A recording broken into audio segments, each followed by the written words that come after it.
Hello, friends.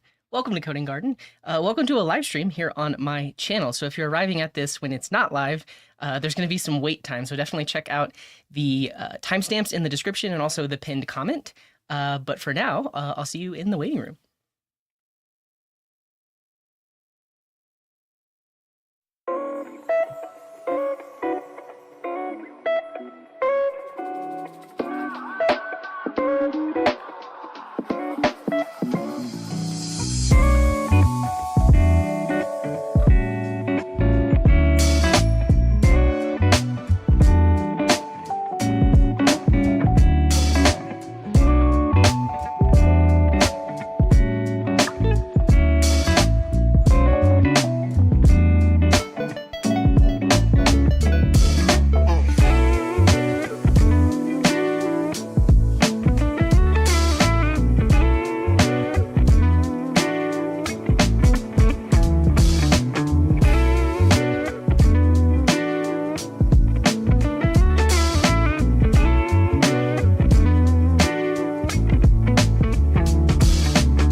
Hello, friends. Welcome to Coding Garden.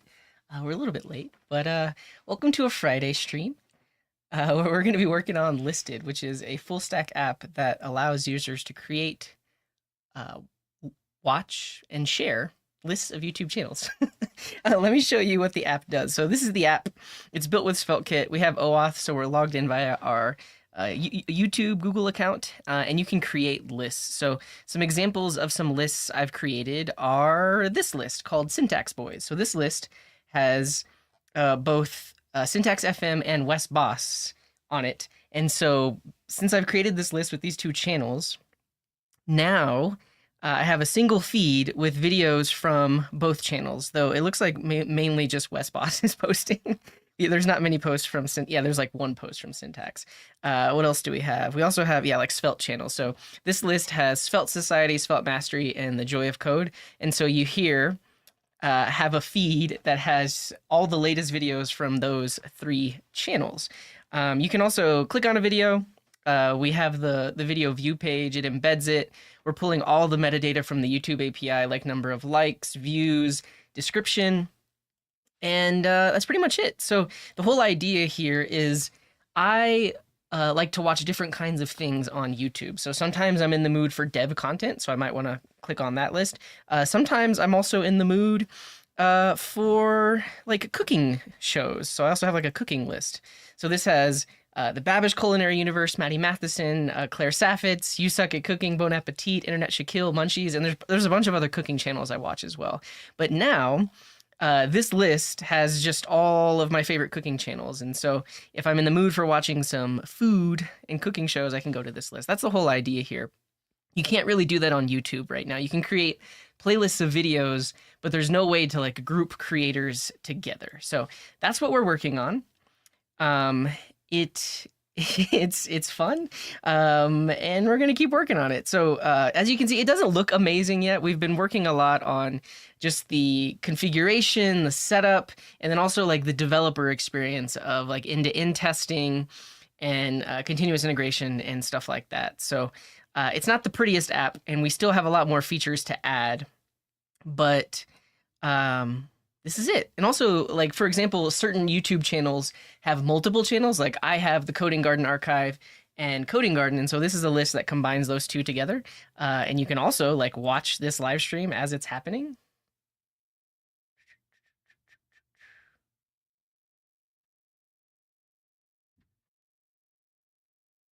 Okay.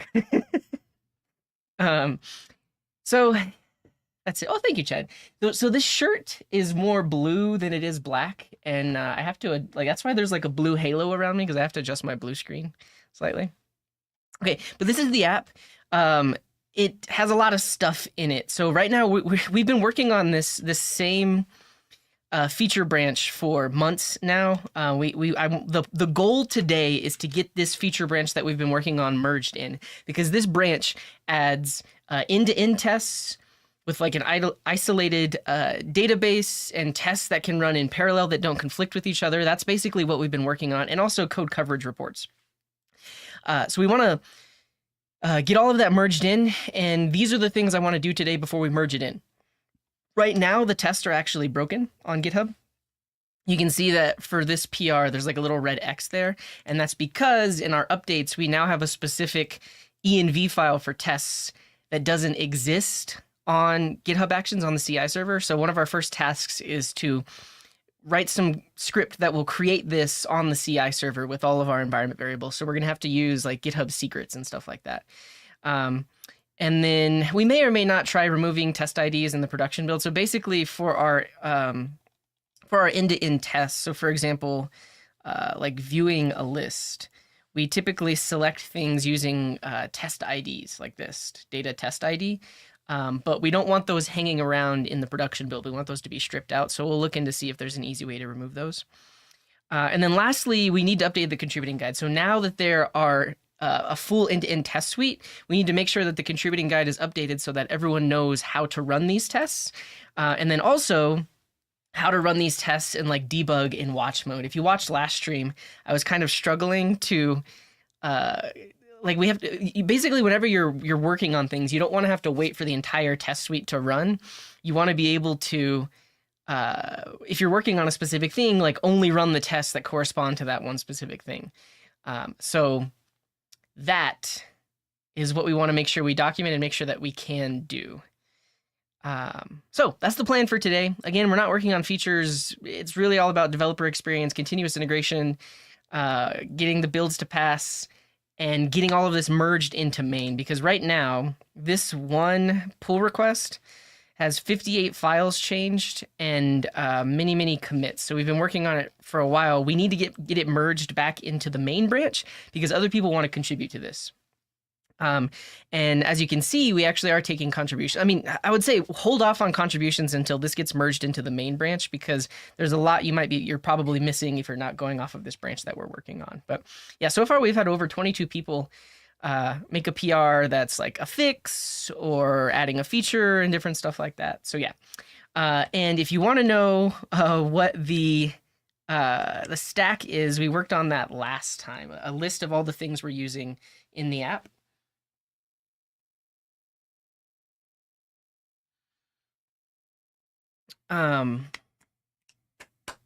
So if you go to this branch and click on the README, it has all the things. So we're using SvelteKit, which is a full stack meta framework that uses Svelte. We're using auth.js, which is from the same people that brought you Next Auth, but it works with SvelteKit and also other things. We're using Postgres for our database with Prisma. We're using Redis as a key value store for caching. So one thing you might have seen is like when I click on a specific list, it actually loads fairly quickly. But this list has 5 different YouTube channels in it, but it literally has the metadata for all 5 of those channels for every video those channels have ever posted. So it has videos going all the way back to like 10 years ago. But the reason this loads so fast is the first time I click on the list, it actually stores that API data in a Redis cache. Another fun one is the Good Mythical Universe. So I like to watch Good Mythical Morning, but they have a ton of YouTube channels. So they have all of these and probably a couple more that I'm missing.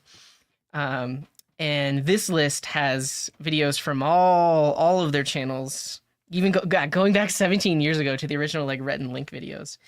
But all of that is cached in our Redis database, the metadata about like the title, views, likes, all of that good stuff. Yeah, so right now everything is hosted. It's not hosted anywhere. Everything is just running in Docker containers. We haven't chose where we're going to be deploying this for production yet. All right, yeah, like I said, front end is Svelte and SvelteKit. We're using Tailwind and Skeleton UI, and then there's a bunch of other stuff in here. Hopefully this gets merged into the main branch today. You'll just be able to see this directly in the README. That's all of the info. Let's catch up on the chat because I know I've been missing all of your messages. I see you out there. You're talking to me. I'm going to respond, and then we'll hop into the code. But let me rewind a little bit.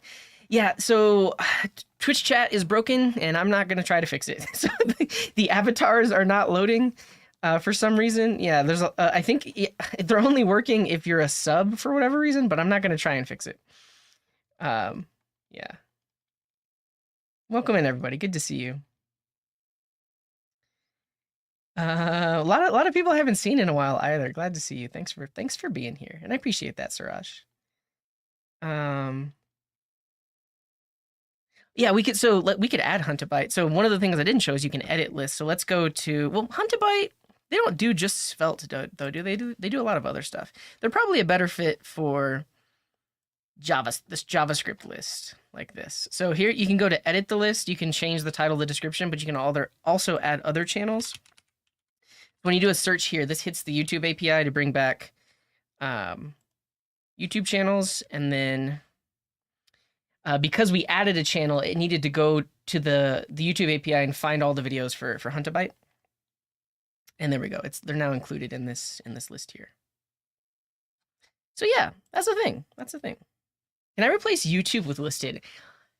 Maybe eventually. Like, I would like to have a really streamlined UI and experience, and eventually like a mobile app, and maybe even like a TV app, because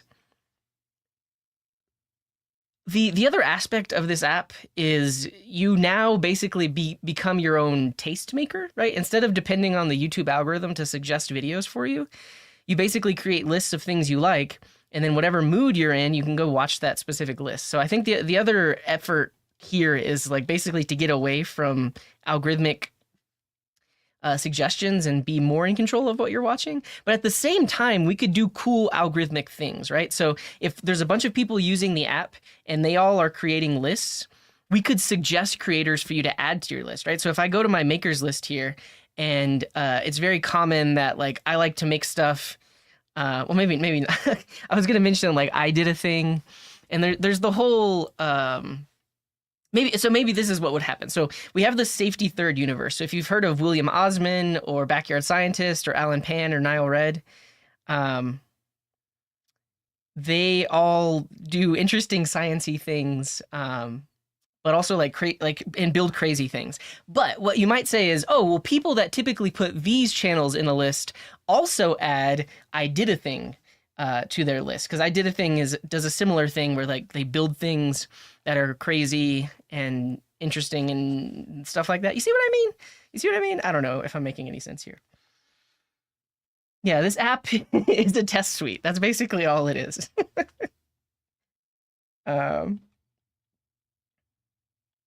Yeah. Make a separate channel for each group and subscribe to only the channels you want in that group.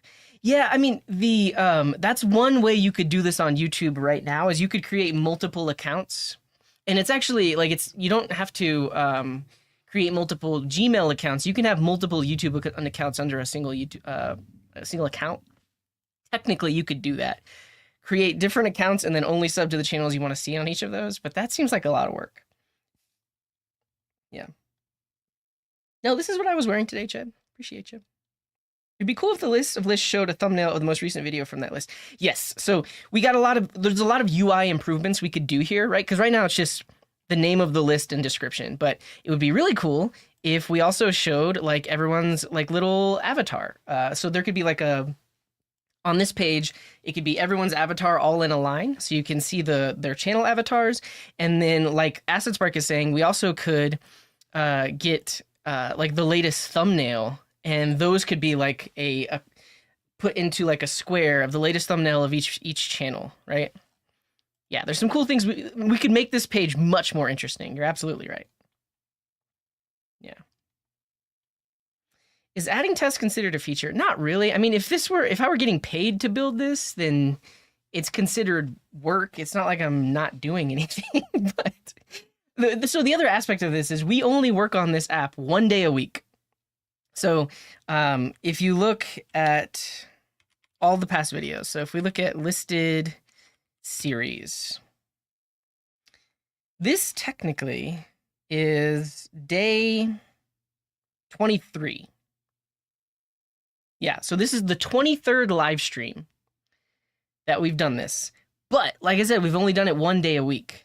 So technically, we've been working on it for 23 weeks. But if we were to divide by 5, really, we've only been working on this app for about a month. If we were to go by business days, I don't know. Does the YouTube API allow updating the watch history of the user? So whatever you're logged in as, not logged in as here, whatever you're already logged in as on YouTube will be the watch history that it gets added to. But it does affect your watch history. So if I'm already logged into YouTube and I go over here and I click on this will show up in my watch history. It's basically the embedded player is like if you were, so it's whatever your logged in user is, and it shows up in this watch history. That's, as far as I know, I don't think there's anything in the API that lets you change the watch history. But that will adjust your watch history. And I also don't know if there's anything in the API that lets you get the current user's watch history, because we could do interesting things around like suggesting content if we could get their watch history too. But that's one of the tricky parts though, because if you're logged in to a different YouTube account than the one you're logged in over here, the watch history is actually tied to the one you're actually logged in on YouTube, not the one you're logged in on the app, if that makes sense. I mean, I don't know if there's a way to do a YouTube embed for that is tied to the specific user. I think it's just tied into whatever they're logged into. Yeah. Why not do a PR at the end of every stream? Because this this branch has gotten out of control. We were doing that for a while. At the end of every stream, we merged in, but we've just had a lot we needed to get done. Yeah.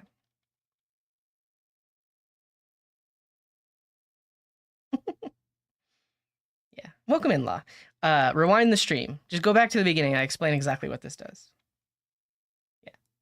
And then also the auth for go just rewind. All of that. All of your questions have been answered. Yeah.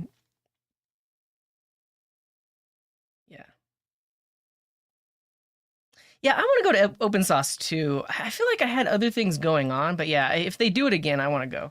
Open source was the Maker Fair conference thing that William Osmond and the Safety Third people put on, because I think it was something like, I forget what it was, like VidCon. There was some YouTube creator thing that doesn't happen anymore, and then there also used to be Maker Fair, which doesn't happen anymore. And so William Osmond wanted to put a thing on that was like the combination of the two.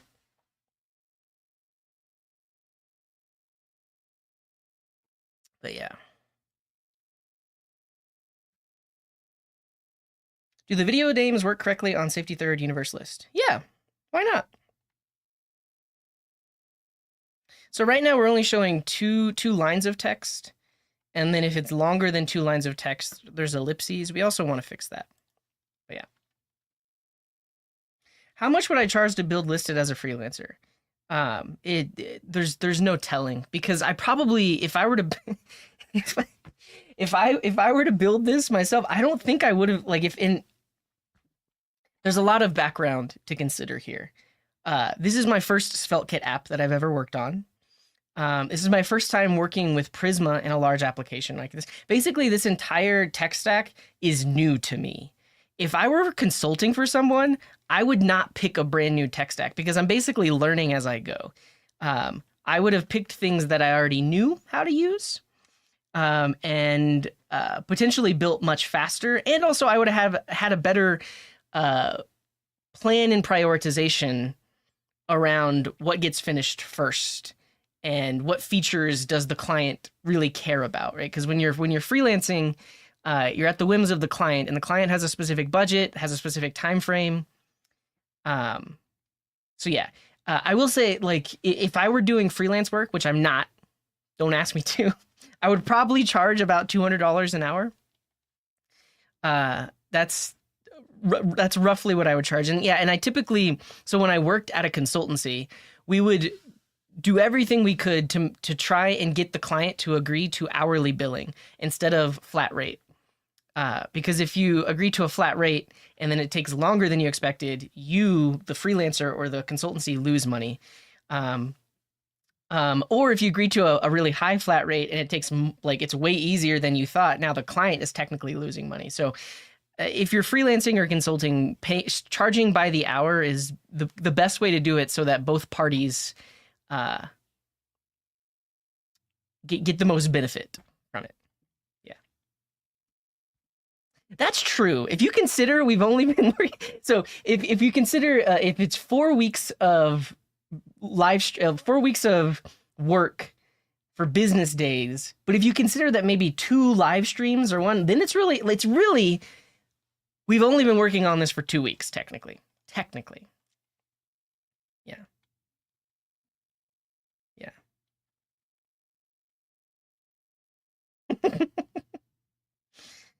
I'm on YouTube because the discoverability is better. Just to mention it, check this out. So if you look at my channel, I live streamed on YouTube last week.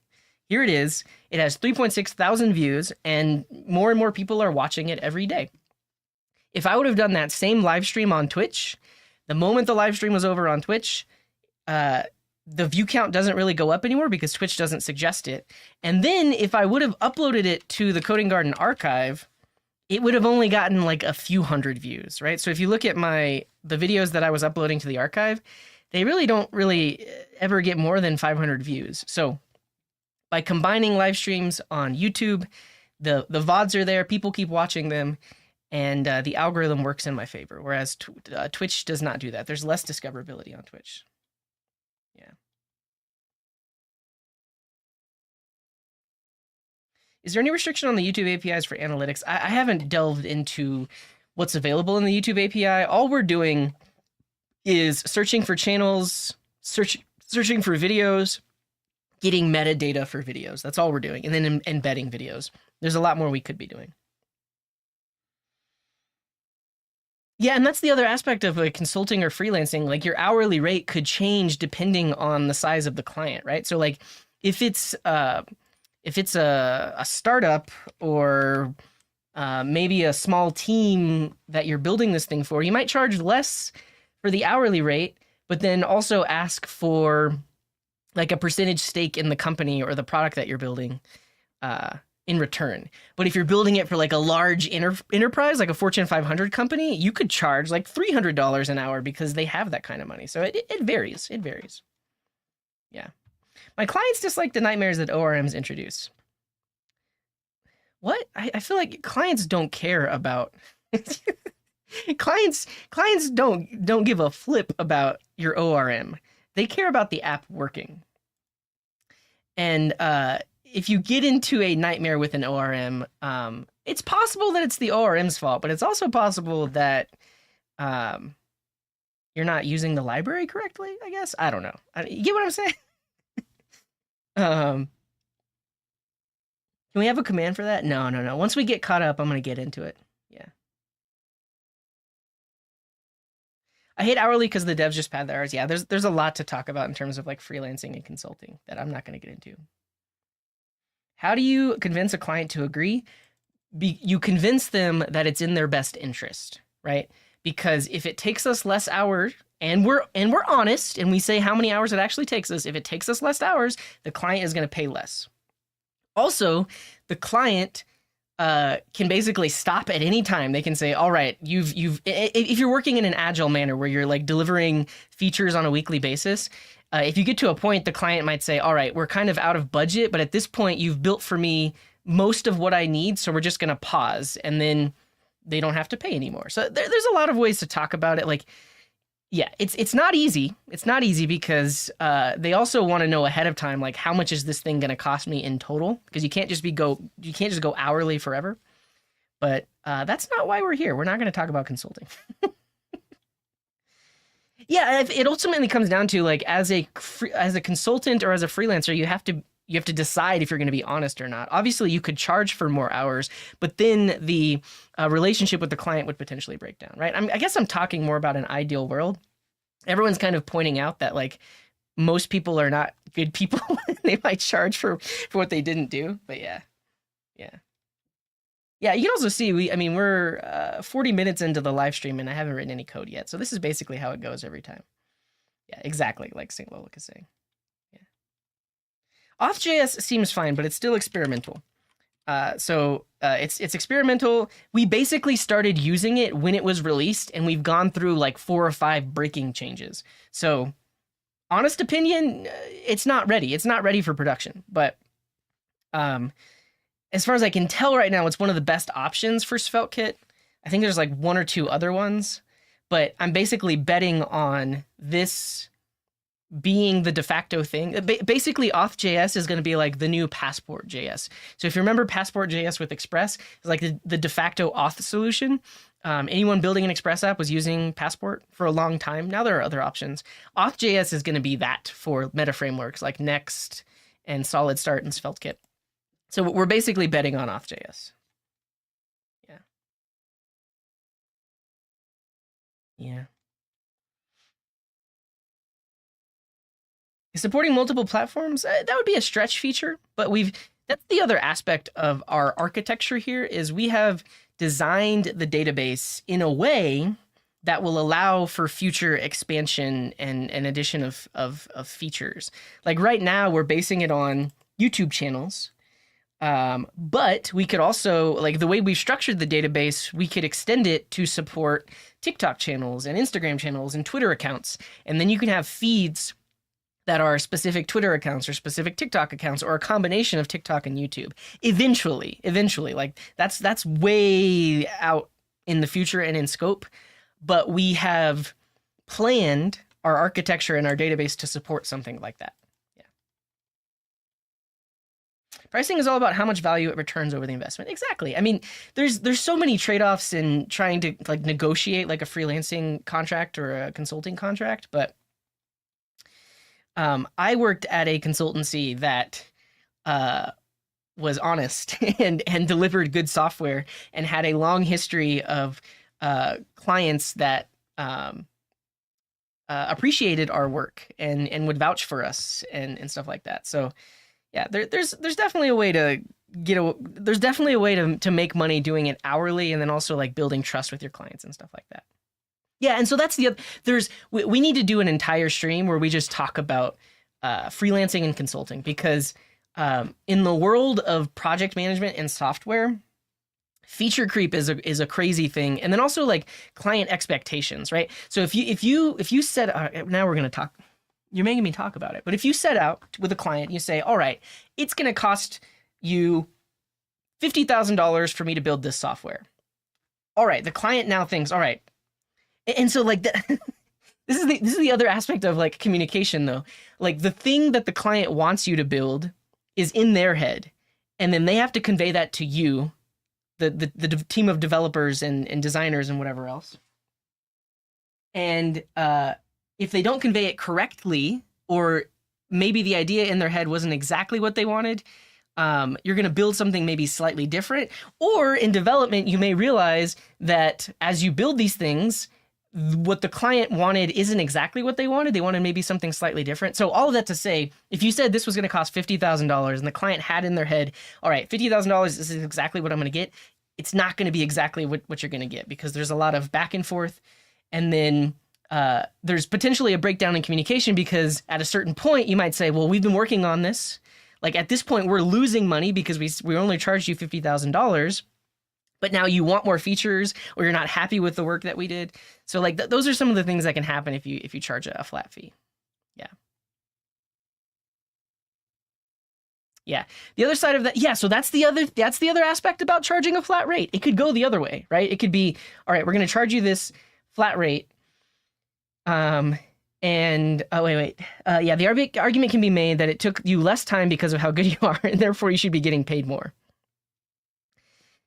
Yeah. I don't know. Experimental with 20,000 GitHub stars. Yeah. The thing is, a GitHub star is just an indication of interest. It's not an indication of usage. So that's a thing.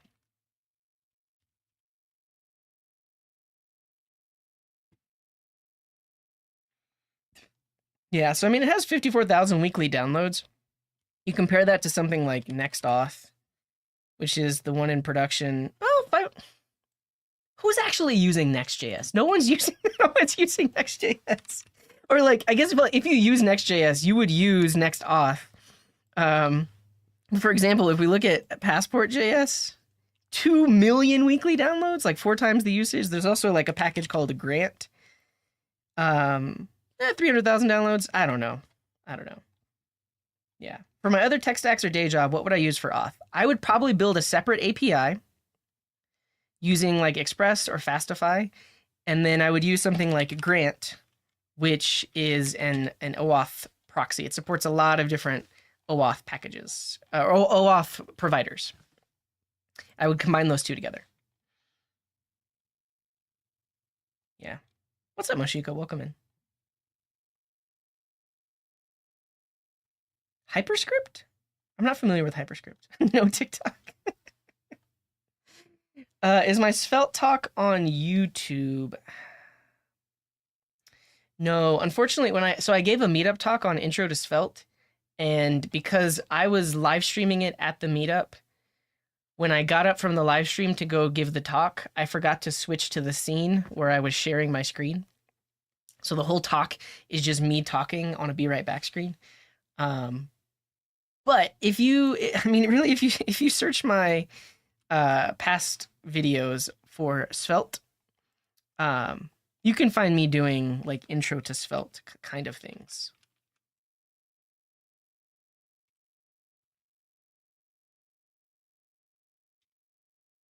I thought Next.js was one of the most popular React rendering frameworks. It is. I mean, yeah. I mean, I don't know why I keep opening up these cans of worms. All I'm saying is if there are apps out there that are built with Next, they're probably using NextAuth. And so the number of weekly downloads is an indicator of usage, and then also like installs on a CI server and stuff like that. And to me, this number seems very low for the amount of hype that Next.js gets. Now, you could argue that not everyone is using NextAuth. That's fine. And also, I guess if we actually look at like the Next.js package, I don't even know. Is this it?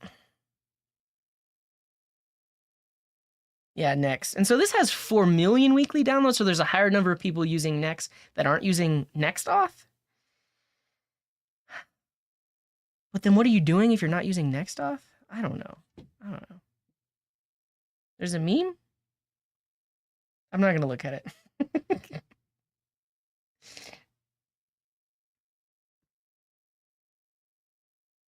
Yeah, the other thing is you could do a flat rate by feature. Doesn't have to be a flat rate for the whole project. There's a lot of ways to approach it. So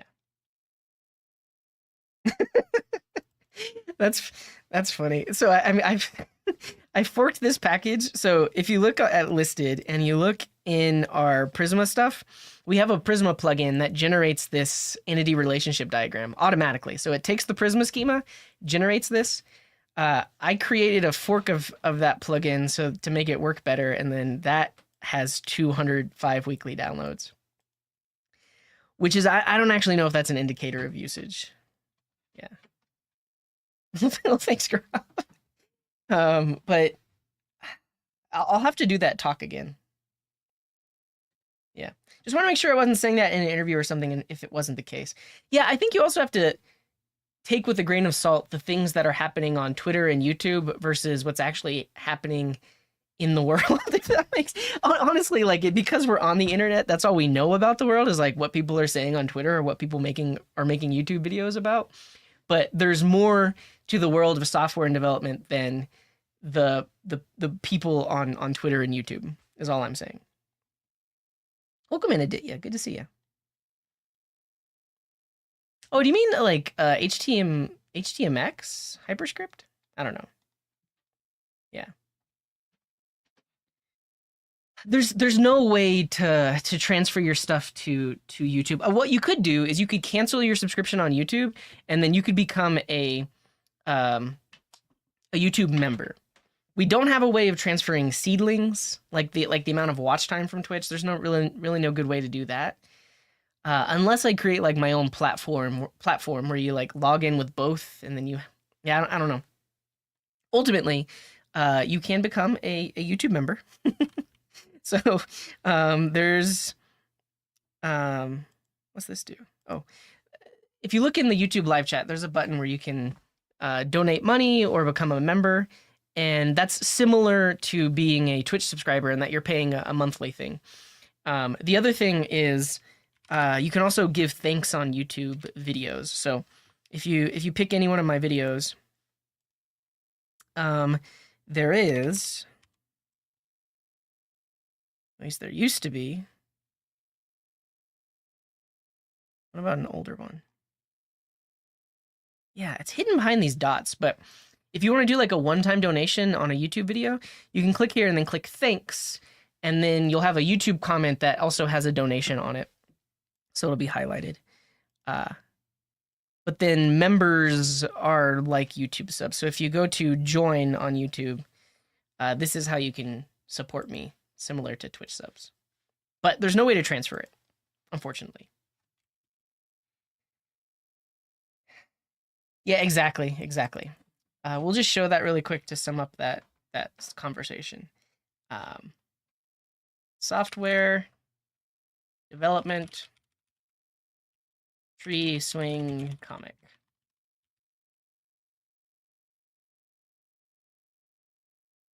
Yeah.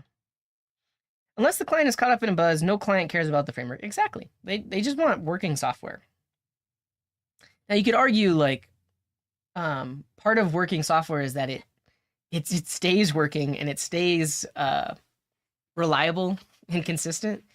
And that typically means that you're not using experimental things. You're using things that are tried and true and tested. Yeah. What's your take on TypeScript? So my take is there are no main libraries moving away from it. That's all overhyped on Twitter. There is one library called like Turbo something. I don't even know what it does. I visited their website, have no idea what it does. To me, it kind of seems irrelevant that they're moving away from TypeScript. SvelteKit didn't move away from TypeScript. They switched to JSDoc, and they are still using type definitions. And whenever I am using SvelteKit in my app, I still get good TypeScript support. So the take is, it's overblown and no one is actually switching away from it. That's the take. There are nuances of like whether it's JSDoc or type definitions, but ultimately, any decent library out there that other people are using. So like the fact that I'm using Prisma or I'm using SvelteKit or I'm using any one of these libraries here, I want good type support in those libraries. So the people building these libraries should have good TypeScript built into it or type definitions added onto it so that my developer experience is better. If they don't, then I'm going to pick some other library. And most developers have that opinion. I can make that, even if you don't realize it, you have that opinion. Like if you're in some codes and you're getting really good type completion, like if I do page dot, all of this here is TypeScript. TypeScript is what has provided, or TypeScript or JSDoc has provided this documentation about what methods are available to me. And if you're a library author, you should do that. Now, being a library author is different than being a library consumer. In this scenario, I'm a consumer. I'm using these libraries in my app. So that doesn't mean that I have to use TypeScript necessarily. Like I could still be using only JavaScript and benefit from the TypeScript that these libraries provide. Yeah. Ingwarov, thank you for the super chat. That's awesome. I appreciate you. Smile. Ah, thank you. Thank you. I appreciate that. But yeah, I'm laughing at Limehoats because they're saying in the real world, I'm still dealing with 20-year-old Visual Basic code. That's just how it is. Like legacy code bases and outdated things. Yeah. What's up, Arquidant? Welcome in.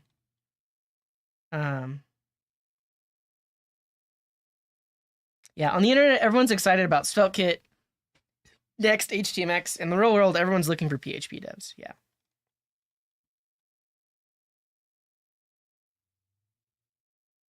Yeah, the fact that they have this... wait, there's a Wikipedia article about this? It has its own Wikipedia article. That's fascinating. I haven't shown you the comic yet. I'll show you the comic, and then we'll get into it.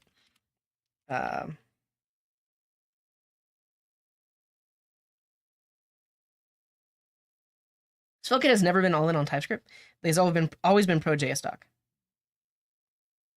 Yeah, and the thing about SvelteKit, like for the library developers, is what they were saying is if they were to use TypeScript directly, it was too restrictive or required too much effort to get around, versus just doing the things they want in JavaScript and then defining things with type definitions in JSDoc because that's what the end user cares about. I think we're going to end it here, Lamos, because this is a great summation. A lot of people get their development news from questionable actors on the internet who like to stir the pot more than it needs to be stirred. Enough said. Yeah. What do you mean? View direct what? What do you mean? And welcome in, Gian. Good to see you. Still working with VBA and Excel. Exactly. All right, let's end the conversation here. If you are currently a software developer, let me know if you're a current software developer and working on a legacy code base. What languages and frameworks are you working in? Let me know in the chat, because that would be fun to see. And while you talk about that, I'm going to show you this comic, which very nicely summarizes what I'm talking about when I say like client expectations versus what actually happens. Okay. So the first image is how the customer imagines it, right? So a customer comes along and they're like, I want a piece of software. Let's say this customer wants listed. They have these grand ideas for listed and how it should work and everything else, but they're also not technical. So they don't really know the technical limitations of what can be done or what's even possible, but they have this idea for this thing they want to do. And then they come along and they talk to a consultant or a freelancer, and the way that they describe it is potentially not the way that they had it in their head, because they possibly don't even have the vocabulary to talk about the things that they want. So the way that they describe it isn't going to exactly match the thing in their head because they're potentially not technical and they don't know how to convey it. And then that customer typically in the world of like consulting would talk to a salesperson first. And so the salesperson a lot of times isn't technical. And so the salesperson has to take what the client says and figure out, all right, this is what they want us to build. And so you can see here this is what they imagined, this is what they described, this is what the salesperson thought they wanted based on that description. And then this is a meme around the idea that salespeople typically try to oversell the client on what's actually possible. And so the salesperson is like, oh, it's going to be great. It's going to be, and then that salesperson and the client have to convey that thing to the architect, the person designing the system. And when they design it, maybe there was some breakdown in communication here as well. Because like now it's a game of telephone. It's like client tells salesperson tells the architect does this thing. And then the architect has to convey that to the development team. Basically, this whole chain of things is all about communication and like a breakdown in communication, because that's what happens in the real world. Like in the real world, you have to talk to people. You don't just like take the things in your brain and implant it in someone else's brain. Like you have to communicate it. And that's really hard to do. It's one of the hardest things to do as a human. So the team that's going to be implementing the architect's vision potentially thought the architect meant they wanted this. And then when they set off to build, they end up building this. And then you have the marketing team, which is like, oh, it's going to be great. This is what we're going to be building. But they haven't been talking to the actual development team. And then the other aspect of all of this is like there are time constraints and budget constraints. So when the deadline comes along, this is all that the team has built so far. And then in reality, the budget that the client actually had, this is what they could have gotten. And then when management came along, yeah, and then they have a new idea. Like, all right, and we know that the customer wanted this, but we're actually going to give them a tire swing because that's way better. And then then at this point we're at a full rewrite. So it's like, okay, but the portion of original code that can still be used, like you have the base of the tree, everything else has to be rewritten and redone. And then the working prototype is, I guess, in the winter. And then this is just a commentary on QA and testing and how they break things. So the testers broke it.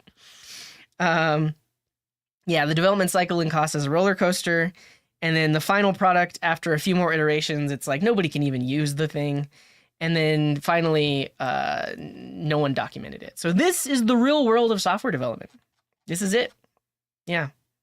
And shout out to projectcartoon.com. That's the reference here. Is that the original? We saw on DuckDuckGo, they actually embedded the Wikipedia article. Um, yeah, origins of the tree swing picture. So it'd be good to know like who originally did this. I don't know if someone just added their name. I swear I'm not a robot. That's a car. That's a car. That's not a car. That's a car. um. Oh well. That may or may not be the original origin. Definitely check out the Wikipedia article to see the original origin as well. But yeah, this is the summation of what it's like to develop software with clients and salespeople and marketing and the business and architects and everything else. All right, let's see. So we asked earlier, what are people working on right now if they're working on like legacy code bases? Keonian is working on PHP, Laravel, and Vue. Nice. Not too legacy. I mean, not really legacy at all. Laravel is pretty modern. Jicom is working on ASP Classic. So this would be ASP.NET, but maybe not ASP.NET. Or maybe you're talking about ASP.NET before the recent move to like modern.NET. Is that what you're working on? Yeah. And then iRosam is working in Python and jQuery. Nice. Oh yeah, and I write cards with holes like punch cards. And Ghost Nuki is working in PHP and Perl. Limeotes is VB6, SOAP APIs, and jQuery. Nice. St. Lolek is using PHP with an awful framework written by a person who started the company. Gorav is using React class components that use deprecated lifecycle methods and full client-side rendering with no code splitting. That's probably, honestly, when people say they write React, that's probably what most people are doing. Most people, now I guess I'll rephrase that because I think a lot of people have migrated to like hooks and and stuff like that. But believe me, there are a lot of React code bases out there that are still on class components and lifecycle methods. Yeah, Dr. Phantom has worked in touch with PHP and Bootstrap, Angular 1, at least 6 or 7 major versions old. Yeah, and Zavib is saying in reference to this, the client wants fruits on the tree that the developer has no control over. Yeah, so I mean, I think that's a reference to like a non-technical client not understanding what is even possible, right? In the context of a tree, it might be like, all right, the tree that you're imagining isn't even a fruiting tree. But in the world of software development, you might say, well, for this app, I want you to keep track of the user's watch history, and I want to tie it to the specific account that they're logged into. Depending on the API that we're integrating with, that might not be possible. But the client thought it was, and the salesperson didn't know that it wasn't possible. So yeah. This is the architecture firm version, I believe. Oh, okay, so is there there's more than one? There's another one?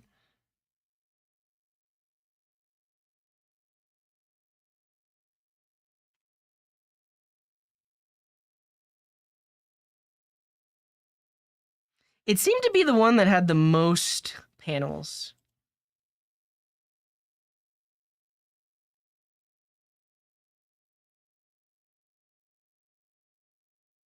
And then someone completely redid it. Yeah, that seems to be it.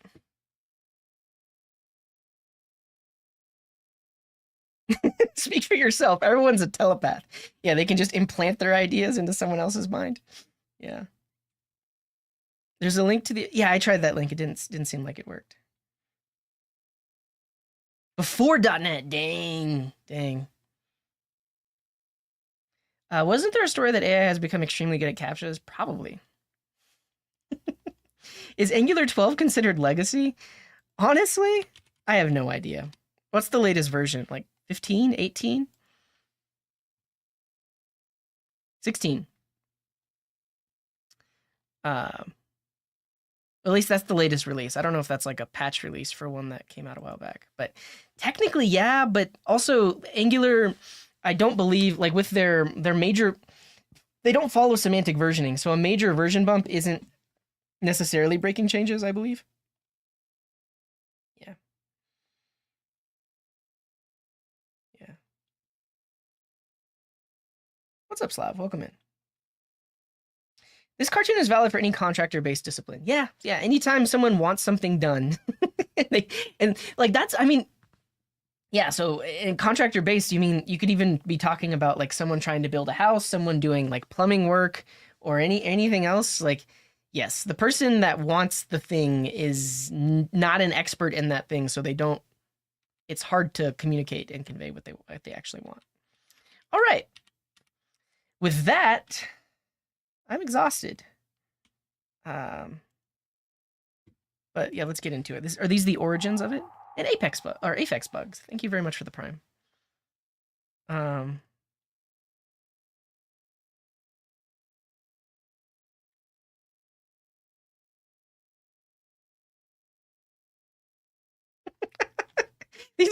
These are even more of them.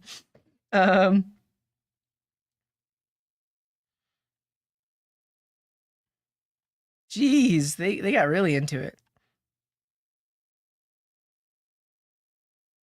Yeah, you could go really deep with this. Fascinating. Exhausted and not one line of code added. We've just been talking about, honestly, well,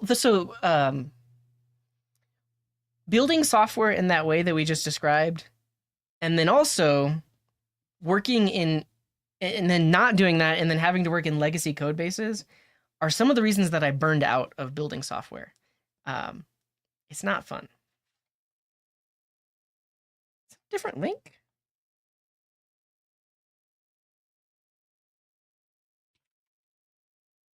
But it's the reality of, and Ashley B, thank you for the prime. That's the reality of building software. You're either in a legacy code base or you're trying to build something for someone who doesn't know what they want built. Origins. Oh, this is from a book.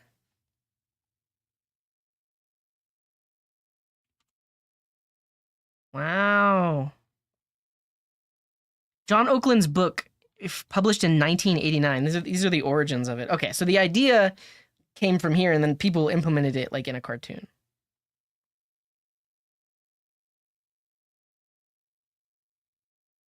This is our daily stand-up. Okay. Well, before we start coding, I'll remind you, over in the Discord, we do have a daily stand-up channel. So if you want to have some kind of regular routine that maybe you don't have in your life, maybe you're self-learning, maybe you want a place to vent about your daily work life, head over to the Discord. We have the daily stand-up channel. People are posting here every day about what they did yesterday, what they're going to do today, and what they had blockers on. So you can get an insight into some of the people that are active in the community. And then also, we have a weekly discussion channel on the Discord. So if you'd like to participate, check it out. And you can also read the responses that people have. So this week's discussion is, what does it mean to be in production? What makes code production ready? If you're learning something new, how do you know when you're ready to work in production with the thing you've been learning? So this last piece here was asked by Stefan. If you're learning something new, how do you know you're ready to use it in production? But I added these questions because I think having a good understanding of what production even is, or having the definition of production ready, will, oh, I have to claim my nitro. I see what I was like, I haven't clicked that button. Will give you a better idea of understanding when can you use something in production. So there's already quite a bit of discussion happening here. So if you have more insights or questions, feel free to throw them in there. And thank you, Eddie. Thank you for that sub. So yeah, that's our weekly discussion. And then lastly, if you are interested in hanging out with the community, we have this community events channel, and also the community events role. So Ryan and Ched Dev are spearheading this initiative. They're basically organizing everything for us. So we're going to do a games night on Wednesday, September 13th. So this coming Wednesday. We're probably going to do like Jackbox Party Pack and like trivia or something like that. So if you're interested in participating, check out this channel and then vote on which day you can attend. And if you haven't been in the Discord in a while, check out the channels and roles section. So for one, I send go live notifications, and you can sign up for that notification role here. So you can see in the announcement channel, I'm using @coding notifications. If you want that role, go here, click this button. And then if you want to be involved in community events, click these two buttons, and that will give you the role. So that way, whenever someone does an @community events, you'll get notified that something is happening. So check all of that. All of that is happening over in the Discord. Coding.garden/Discord will get you there. And I'd love to see you there. This has instructions for joining the Discord. And basically, when the live stream is over, that's where we'll be, in the Discord. So I'd love to see you there. All right, I've been talking for over an hour now. We're gonna take a short 2-minute break so I can breathe, collect my thoughts, and then we're gonna get into it. So the first thing we need to solve is this .env.test file doesn't exist on the CI server. And basically, whenever a PR is made to our repo, it runs GitHub actions. And we need I talk too much. We need those GitHub actions to have access to the env test file. So what we're likely going to do is create some kind of bash script that creates that file. And then we're also going to have to deal with like GitHub secrets. So GitHub secrets are a way of storing environment variables. GitHub Actions secrets. We can store environment variables in the cloud, and then we can reference those things to create that file. Now, you might be saying, oh, well, why do I also need the file? Our tests are running inside of a container on the CI server, and that container needs those environment variables, which is why we need a separate env file. So when I come back, honestly, let's take a 5-minute break. I need to just pause for a little bit. We'll put some music on. And Sorali, thank you for the prime. But that's what we're going to work on. We're going to write a script to generate that. We're going to work with GitHub Actions secrets. All right, we'll see you in 5 minutes.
Hello, friends. Welcome back. That's a great question, Roga. What exactly would you like to accomplish today with Listed? Here's the plan. We talked about it before the break, but I'll tell you again. Right now, our tests are failing on the CI server because this file, .env.test, does not exist. So the way that we have the end-to-end tests written, they're running inside of a Docker container that has Playwright, and that Docker container needs access to that env file that has all of our environment variables in it. So the first thing I want to do today is get that working on the CI server. And so we'll essentially need to create or generate this file on the CI server during the build. And so that's likely going to happen like in our GitHub actions. So if we look in here under workflows, this builds the code, copies a .env file, and before it runs this command here, we need to generate that .test.env file. Yeah. We're not deploying. We're still working on continuous integration. So basically, we're going to have a little task right here that's something like sh scripts / create test env.sh. That. And then we're going to implement this to do it. This is my plan. If anybody has any other ideas about how we can do this, let me know. But this is my plan. We basically are going to actually, I think what we'll do is probably combine these two like this. So generate the file and then run the test. And so like in our, do we have a scripts folder? Yeah, we do. We'll create a create testenv.sh, and then this file, shebang, we'll need to create the .env.test file. And how do we do that? I'm probably going to search the web for like the best way to do this, but basically what we're going to need to do is we're going to need to get all the environment variables into our GitHub Actions secrets. So let me do this really quick.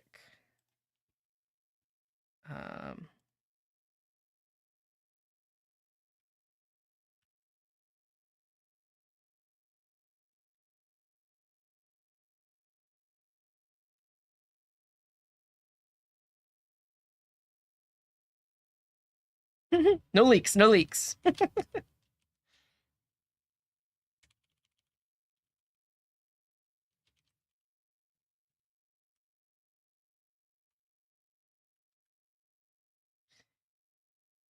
Okay, so these are all of our environment variables, and we basically need to create a file that looks like this. So something like this, we're going to echo all of this into .env.test, something like that, but I need to figure out how to do a multi-line string. Honestly, we can just see if this works. Let's see if this works. I don't think a multi-line string. I think I'll have to do something like what's the continuation? Is it the slash or the /? Let's just look this up. Bash multi-line string.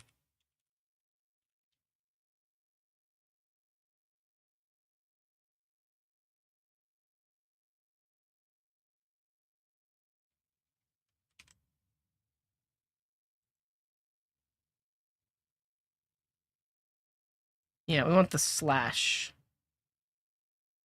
Do we need double quotes every time, though?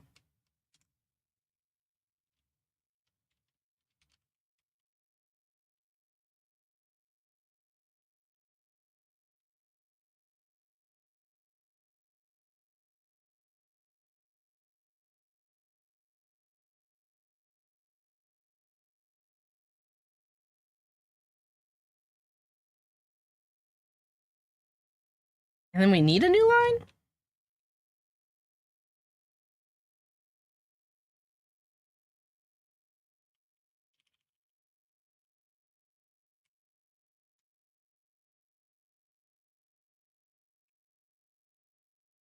Which slash is it? Is it the /? It was the backslash. Oh, no. In this case, we're escaping a new line. I think that's all we need.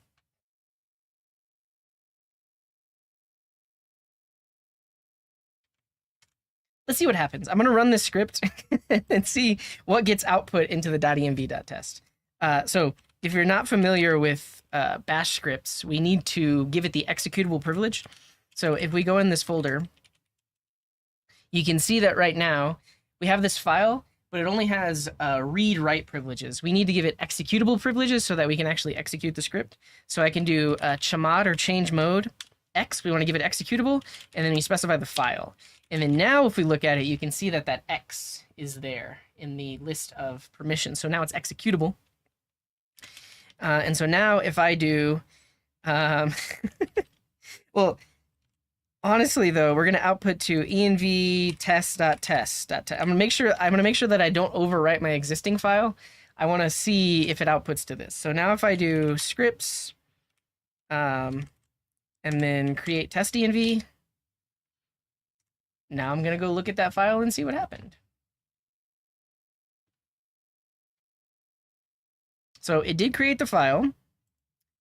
It does not have new lines. So I can show you what it did. It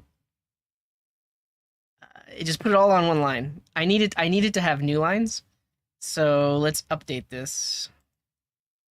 /in/.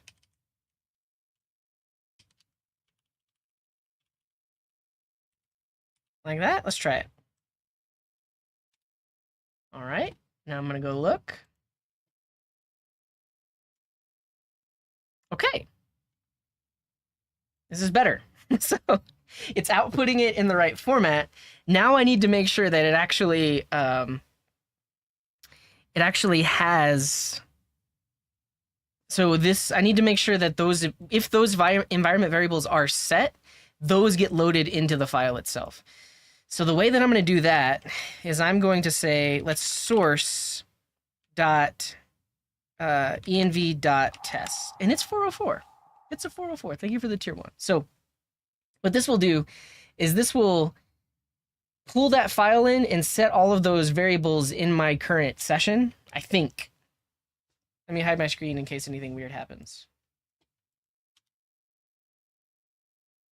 Yeah, then now I can. So I did that. A way to test this is to look at something like auth secret. And so what I'm going to do is I'm going to say echo $auth secret. It worked. It worked. So that means when I did source, now all of those environment variables are set, which means when I run this script, now this right-hand side should pull those values in. So let's try it. We run the script. We look at it. It does not have the values. It doesn't have the values.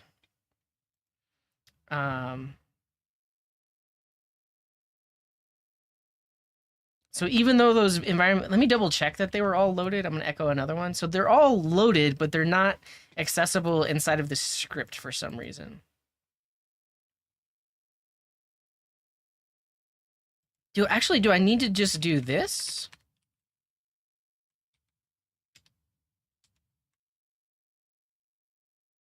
No, that didn't work either. All right, I'm going to look at that Stack Overflow that Veeb sent over.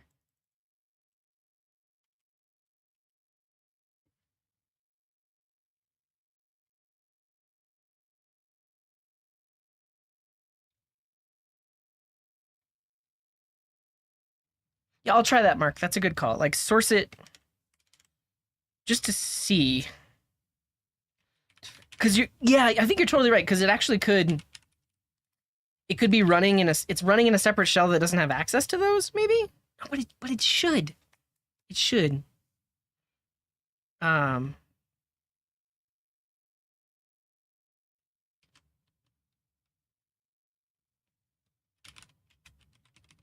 Let's start here. If we just echo this, we should see what the value is when we run the script. And it's nothing. So the script doesn't have access to it. If we source inside the script, it doesn't have access to it. Oh no, before. It does have access to it. which means when we sourced inside the script, and now when I look at that file, it has all the values. Okay. Okay. I think we're on the right track then. Like, I don't think I need to source it because I think those values are going to be set.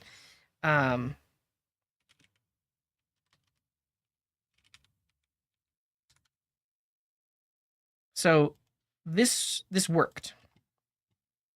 Just to show you, this worked. We source it, then we have access to them, and then the file gets written with all the correct values. The thing is, I think if those values are exported, like if I do export feet coverage equals true, or I don't even know what the value should be, but if the variable is exported, then that means it should be available when the script runs, I think. And when we're running on the CI server, those variables will be exported. So we won't need to source anything. Let's see. Yes. Yes, we're on the right track here. So because that popped up, that variable was exported. And on the CI server, we don't have to do anything manually to do that. We're just going to set these environment variables on the CI server, and then we'll have access to those. Yeah. Okay. Quote it for safety. Oh, I see what you mean. Like put quotes around here. Is that what you mean? But also,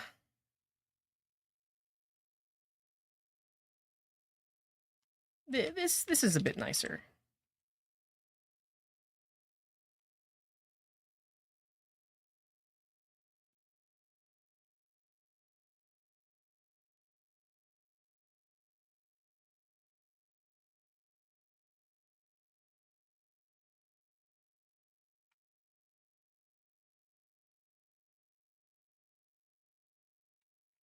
Okay. So we're there. We run it.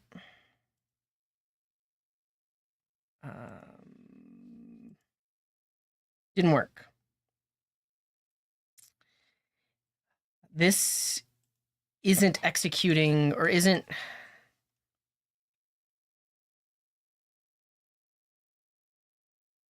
We just have to do $sign without the curlies?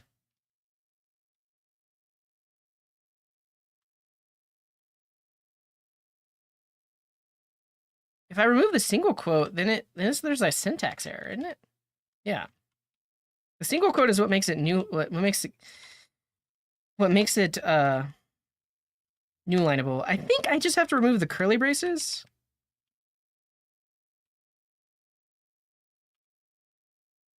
What's up, Slimar? I'm doing good. Let's see if this does it. No, it doesn't. So I think the main issue with cat is like it's not interpreting our environment variables.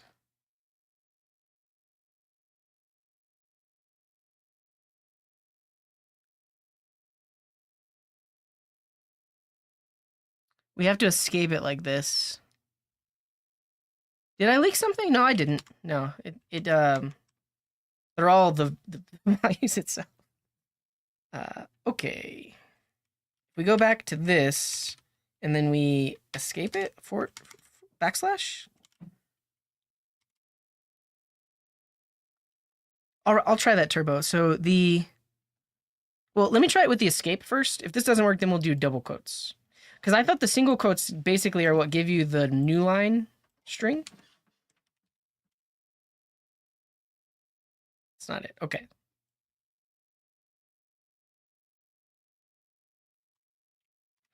Double quotes. The syntax highlighting seems to like it. It seems to like it. Nice. We're there. This is much nicer. Okay, so this is what we want. And now it's going to output to .env.test. Great. And so basically what will happen on the CI server is it's going to run that script. I think I can just do that. So it's going to run that script and then run the test file. So now what we need to do is we need to go in, trim the empty lines at start and end. I can do that. Have the technology. There we go. So Now what we need to do is we need to go to GitHub Actions and set all of these things so that they get set whenever the tests run. I don't think I'll need to chmod it. So I do believe Git holds on to the mode of the file, so it should already be executable. That's my thought. But what I need to go do now is set up all these secrets. So this is going to take some time.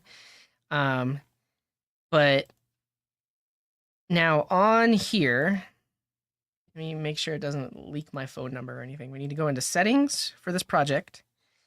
And then secrets and variables. Yeah. Okay.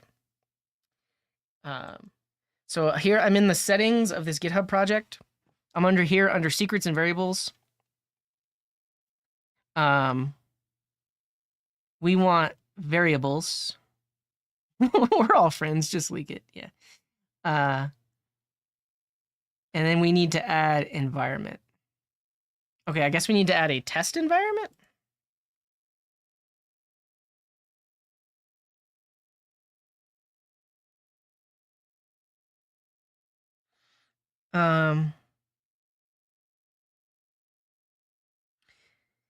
Environment secrets are encrypted environment variables. They're only accessible by GitHub Actions in the context of this environment. Environment variables are used for non-sensitive configuration data. Okay. What I have deduced is that these will also become technically environment variables. Like they'll be accessible in this same way, but they'll be encrypted so that people can't look at their values. So things like YouTube API key, Google Client ID, those are the only real secrets here. Everything else is just like configuration, at least in this scenario, because like database URL is actually pointed at,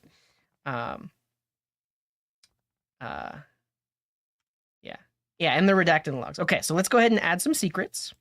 Our first secret is going to be auth secret, and then we give it a value. Multi-line with end on a new line. Like end with a blank line? I think it should be all right without a blank line. All right, I'm going to hide my screen while I put all this stuff in.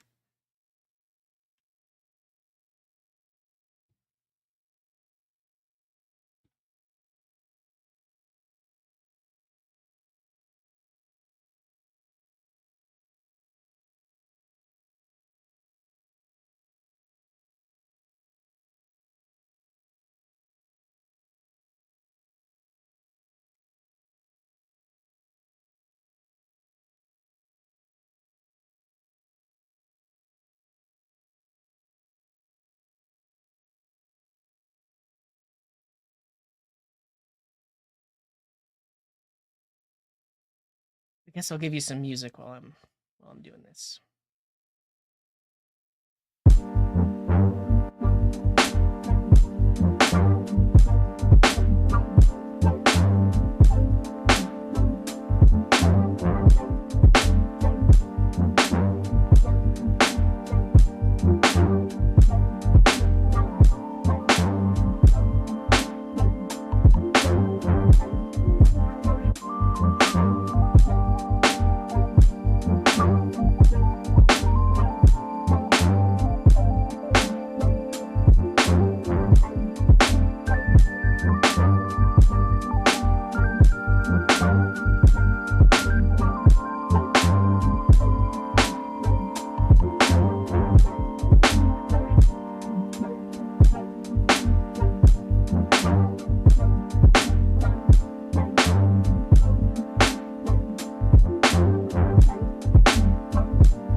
Jed.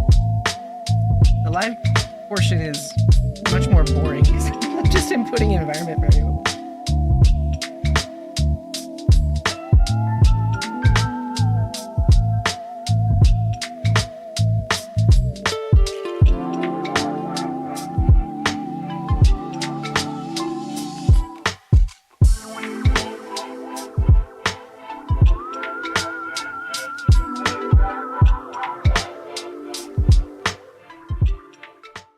Right, that took me a minute and a half, but we're back.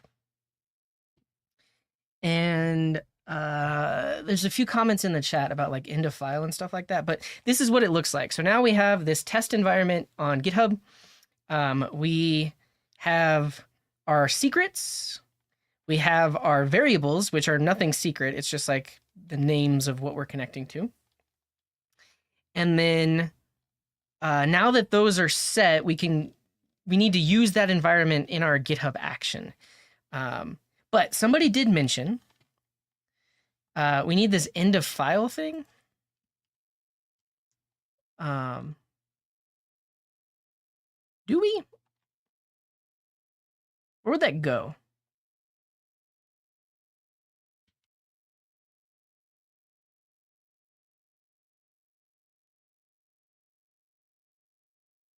Oh, I want it to overwrite. I want it to overwrite.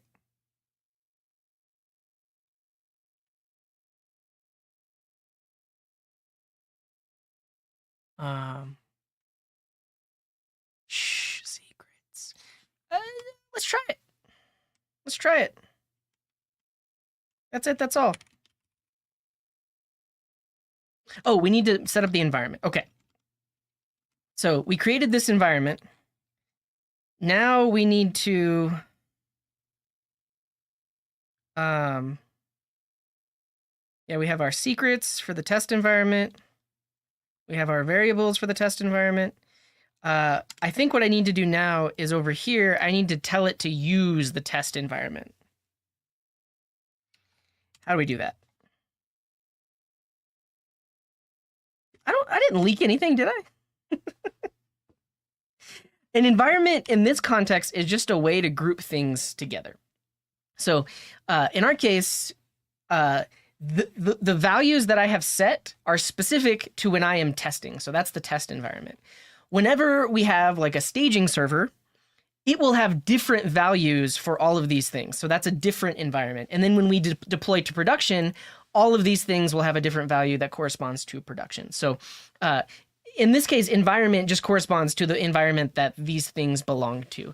And the reason we can do that is right now, we have a GitHub action that runs tests. But we also could have a GitHub action that deploys to the staging server or deploys to the production server, and it's going to need different environment variables. So that's a different environment. That's really all it means in this context.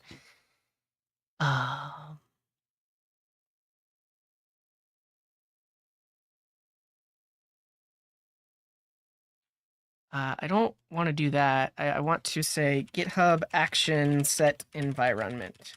So for this action, we need to tell it should be using the test environment. I don't know where the deployment's going to live yet.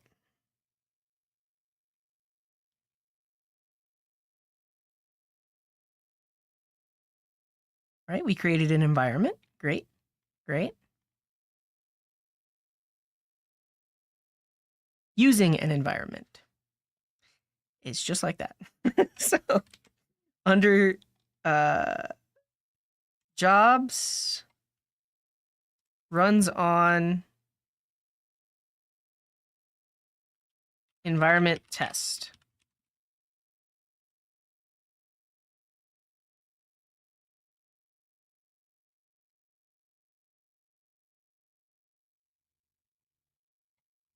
That's it. So now that I've tied this to that environment, it should have access to all of those variables.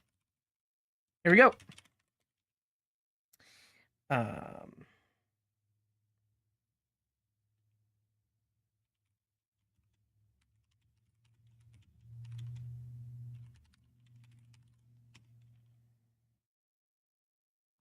So technically it's going to run the test locally, which is fine.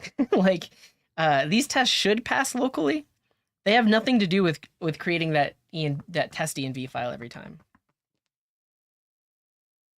Would you say this is an unnecessary step if you plan to deploy something like Versal, where a simple push to main redeploys the production environment? You wouldn't. Did we just get it? I think. You wouldn't need to set some of these environment variables for a deploy to production because those. Well,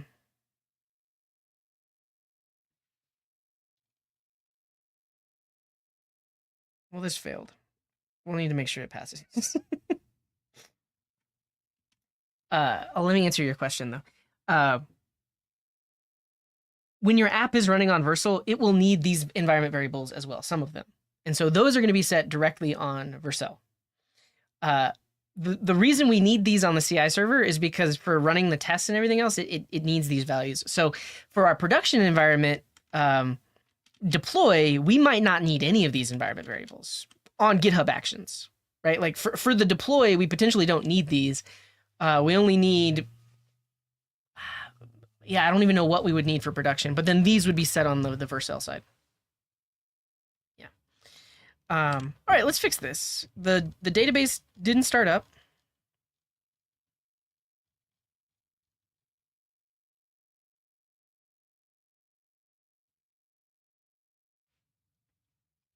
It's creating all the test containers.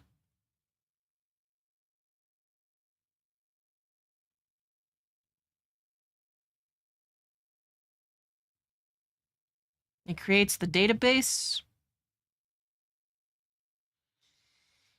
It attempts to run migrate dev, and then it can't connect to the database. It shouldn't be localhost 5432. Let me look at my .env. Like, it should be...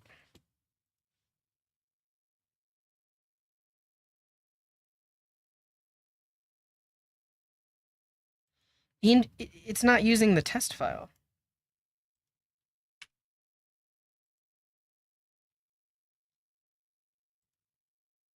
It should be using db-test. Let me show this really quick. So for whatever reason, when I just ran the tests, it was using my regular .env file, which connects to localhost. It wasn't using this one. So that's the issue right now. Is for whatever reason this test didn't use the right env. We're gonna start at the top with our package.json and follow it through to see what environment variable it's using. Okay, so when we run test, it runs the test E2E task, which is this. It runs docker down test, which is this, and then docker up test, which is this. And we need to look at docker compose test.watch.yaml. Oh no, this is test watch. We just want test up. Docker compose.test.yaml. So now we need to look at that file.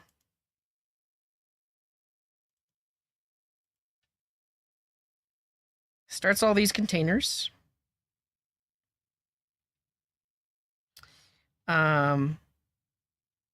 It then is attempting to use the .env.test file. So it's using the right .env. Let me double check my .env.test didn't get updated.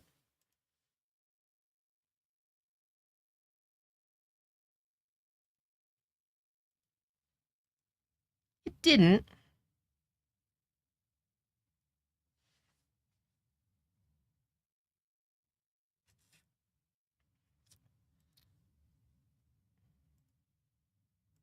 It's still the old values.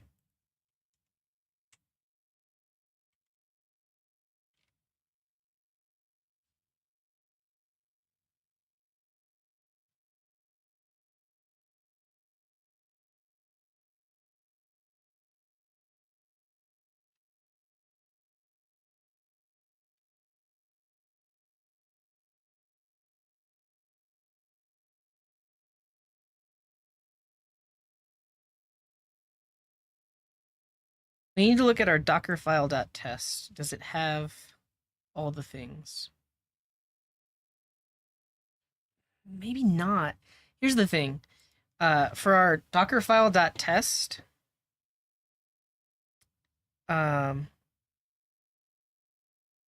it's possible that we have a docker ignore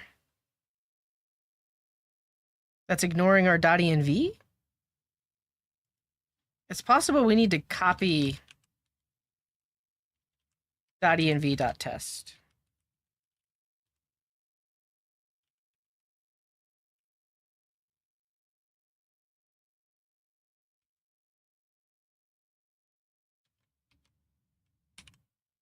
Let's see if that changes it.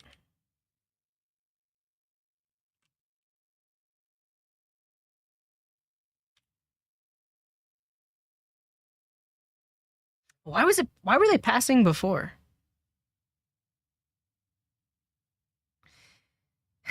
Yeah, it's connected. It's not reading our values. It's trying to connect to localhost.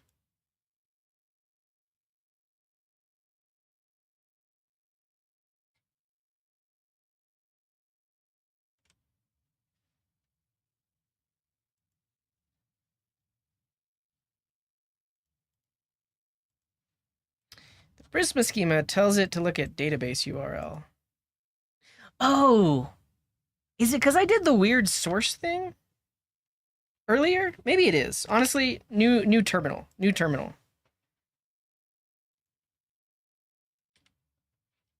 And then also we'll go back to not copying that directly.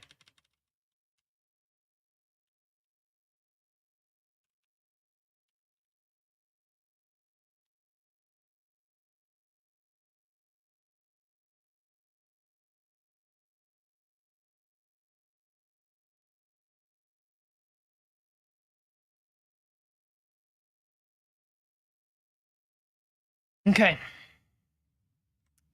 This wasn't happening before, but it's happening now. So yeah, we're saying the env file is env.test. We're telling it that it should load that file before running migrate init, and migrate init is what's happening here. But it's connecting to the wrong database. So like when this command runs,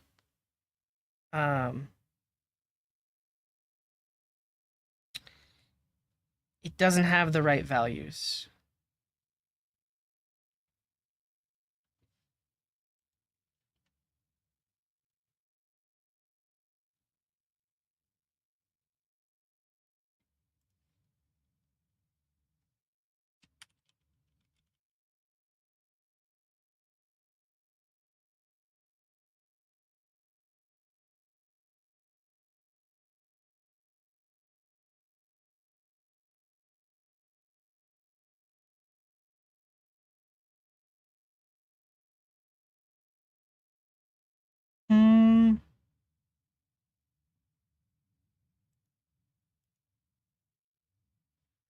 Let me make sure the .env.test file is in the container. So I'm just gonna add another command here to cat the file, because if it's not in the container, we got an issue. If it is in the container, then it's just a matter of, oh, you can't see anything I'm doing. I am literally just going to cat this file and then look in my logs to see if we actually have that file inside this container. Because if we do, then the issue is getting those values in before when this command is running. Because if we don't, then that env file isn't actually even making it into the container. So here we go. Well, so I mean, what I'm worried about, Ryan, is I have never run into this before, and I haven't changed anything that would make this break. So I don't know why it's all of a sudden breaking, because the tests were at least running locally last time. But all right, I'm going to run it now. We're going to see, do those values actually exist inside the container?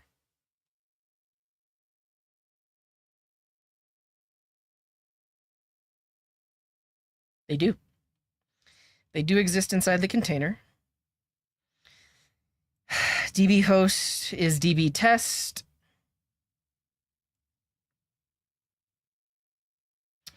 But when Prisma migrate runs, it is using dbhost localhost instead of dbhost dbtest.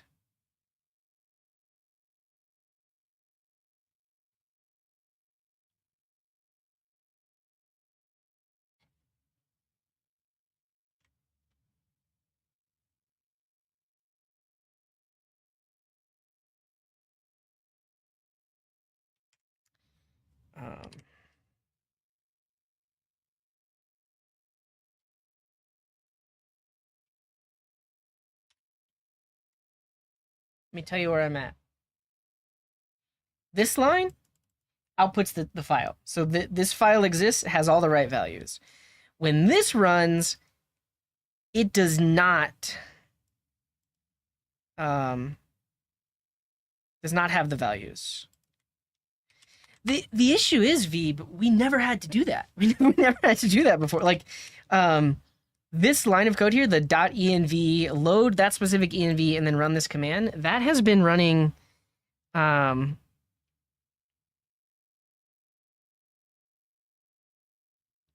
mean, I guess we could do something like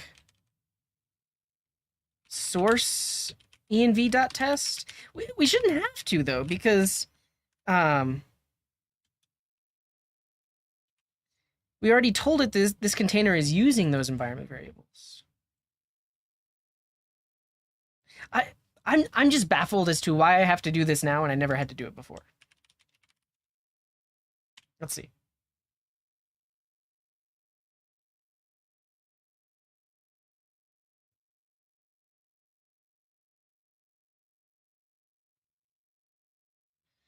Source not found. The source command doesn't exist on a what kind of container is it?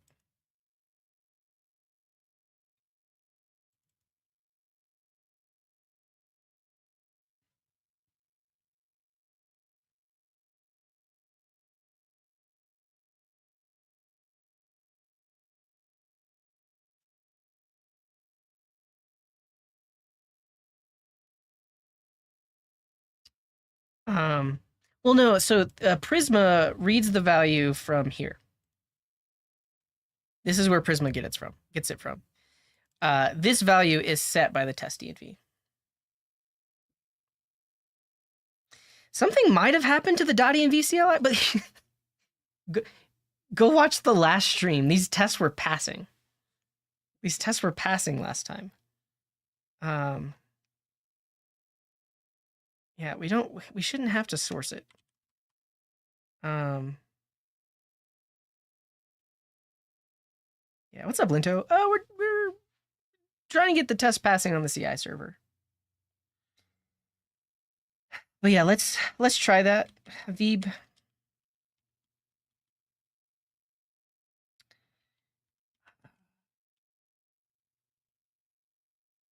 Well, that's the thing, Ryan, is it's not set anywhere else. That's the only place that the Prisma file gets it. Honestly, I would say for now, stop trying to help because the problem isn't there because we haven't changed anything there. The only thing that, yeah, it's got to be something silly. It's got to be something silly. I'm gonna figure it out. The tests were passing locally last time. Yeah, just go watch the end of the VOD last time, and nothing else has changed in here except the fact that I created a script file. Nothing even got overwritten.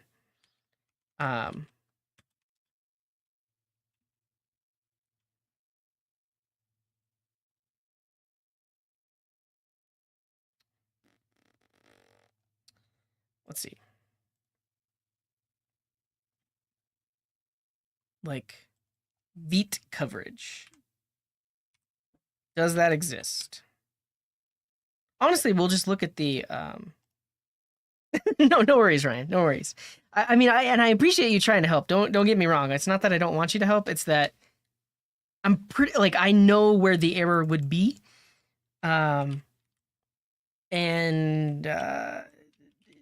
yeah, let's see this. Does .env did that command break for some reason?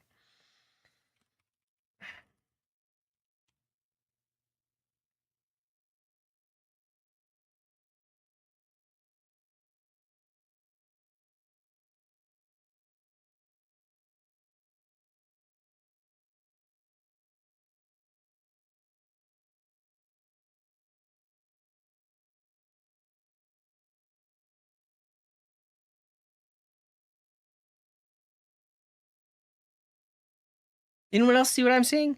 .env, the file is wrong. I mean, honestly, do I need to just like kill the container and restart it? Because it's reading .env.test. And db host is db-test. It's just the file isn't in the container. I think that's the main issue. Oh,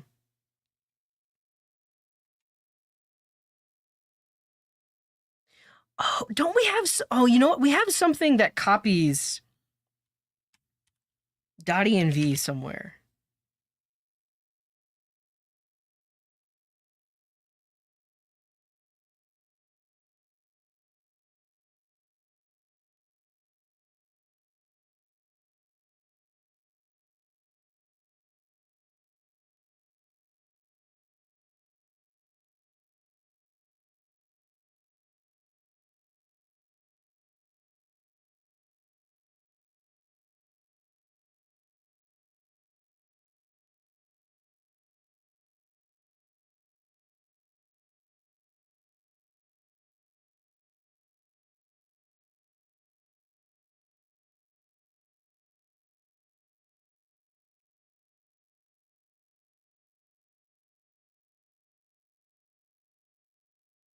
Hmm.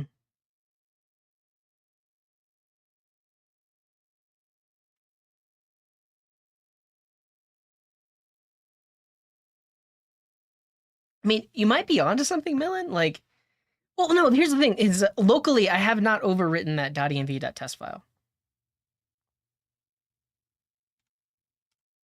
Okay, but here's the, here's what we have confirmed. Everyone, if you're gonna help, you need to be listening right now.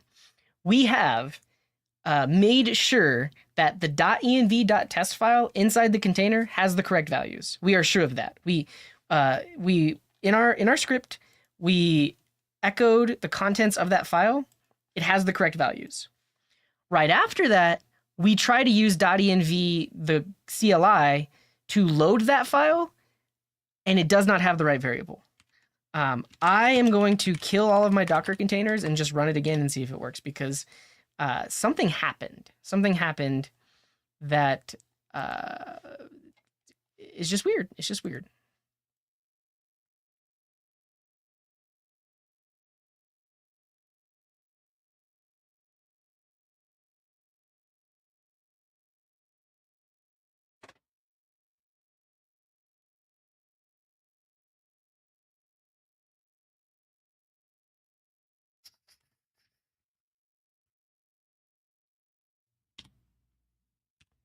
I am removing all images, all containers. We're going to start from scratch.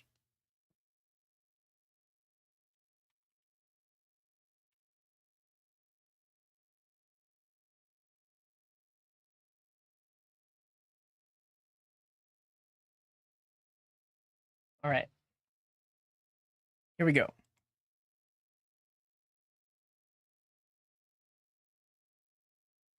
Wait a second. Wait a second. Is our pre-commit hook doing something weird?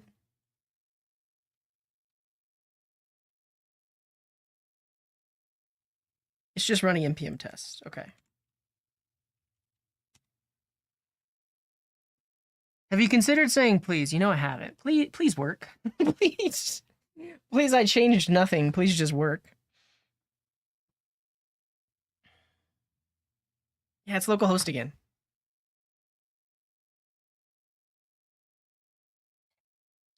All right. Here's what we're going to do. We're going to do no verify.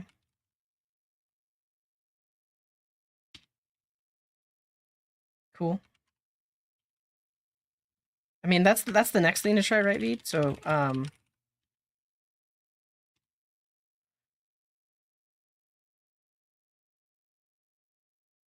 no, they don't. They stopped working. We are now going to revert back to last week's code.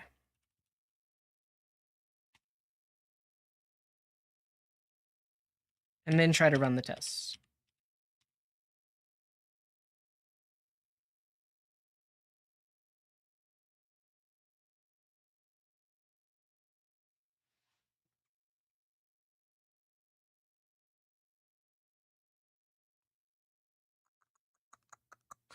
We'll figure it out, Roga. I think the main issue, which is like also like very frustrating, is like this. This is just one little thing we're trying to get work. This has nothing to do with the other stuff that we're doing. It just all of a sudden isn't reading that .env file anymore. Like we spent like I think 2 entire streams making sure that all the environment variables were being loaded in the right way. Um, yeah, spooky. I mean, the fact that I can run this command and then get the wrong thing, like, check this out.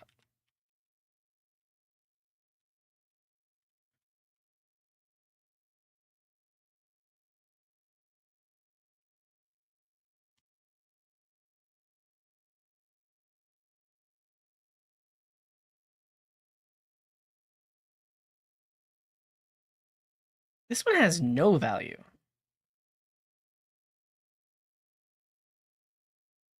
Let me double check my .env.test file is what I think it is. Yeah. Yeah, I think that's the thing, Roga. Honestly, like if anybody's watching that is interested in getting into software development, this is what a lot of our days are like. Just banging our head against the wall. When it used to work, but it doesn't work anymore. And I haven't changed anything.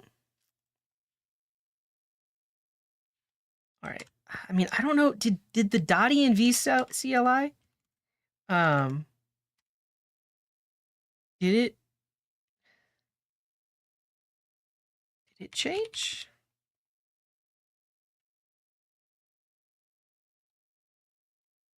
-E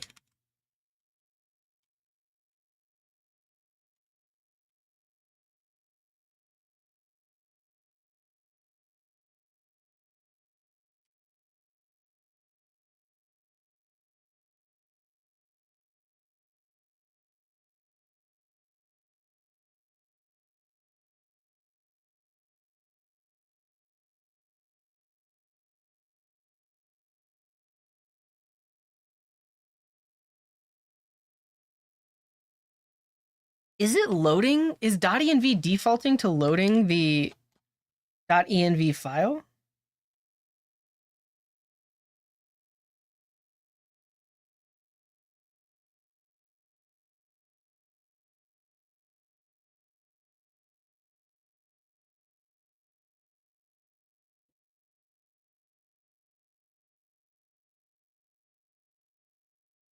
Yeah, we could try that, Dr. Phantom. So if I run test watch,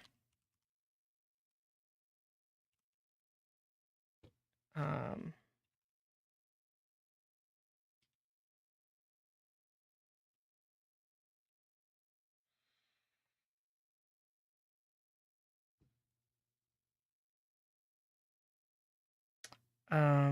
that could be what's happening. It's reading the .env file.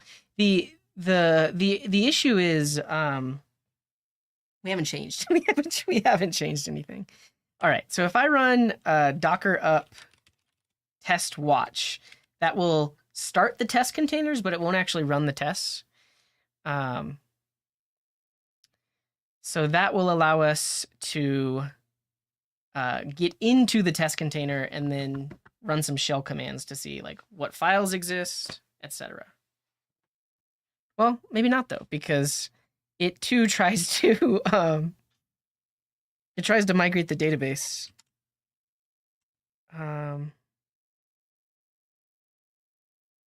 Let's update the test watch file to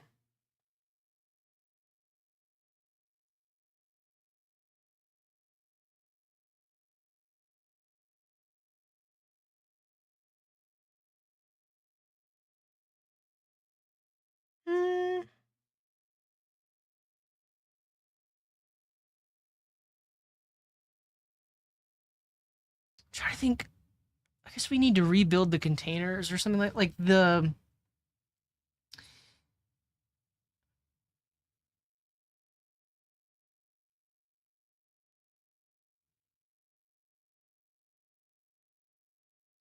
test watcher maps the folder. I guess that makes sense for it to map the folder. Let's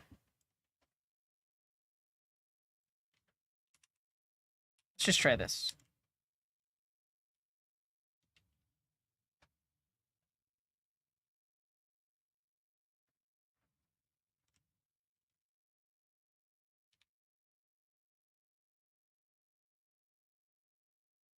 Yeah, we tell it to build every time.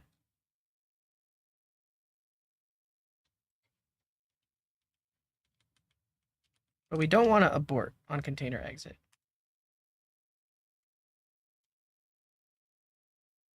Pretty sure.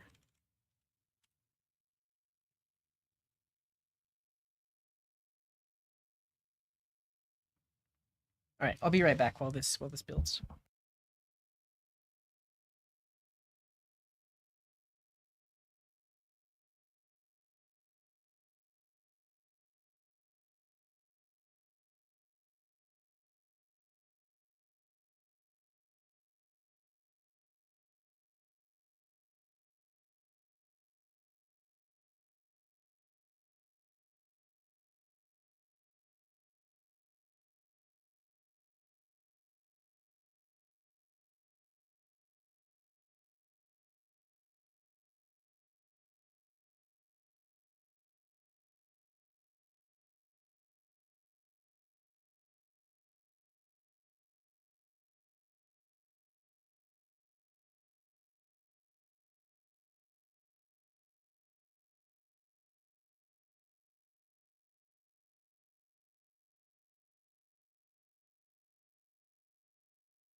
Hey, hey, what's up, Jerome? Welcome in. All right. Why did it still try to run the migrations? Prisma migrate dev.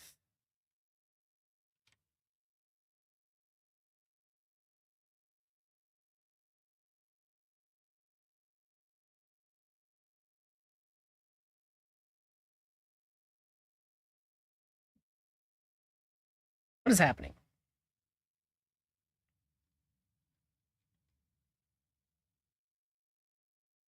Regardless, I guess we have a container. Well, no, they're not running. Okay, they are. So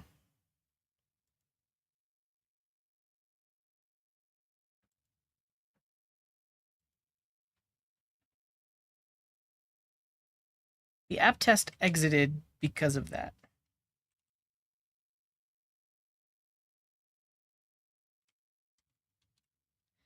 Am I going crazy? All right. Docker up test watch runs the test watch. Oh, because this extends, it's running the command from here.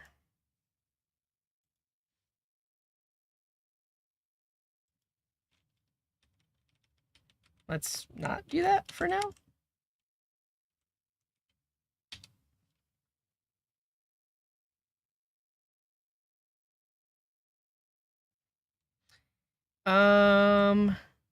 How do I start a container and not exit without a command?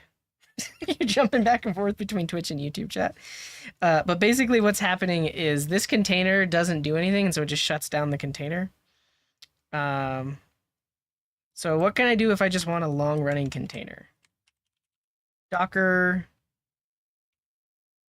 just run container? I don't know what to search for.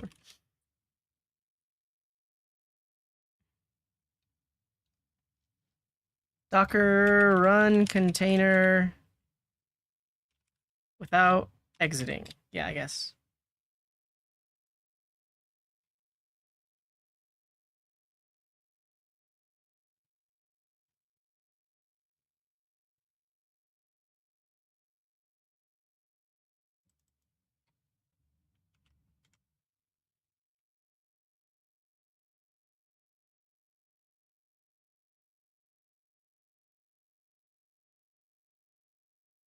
Well, I don't. Yeah, I think we're just gonna do this. This is the test watcher.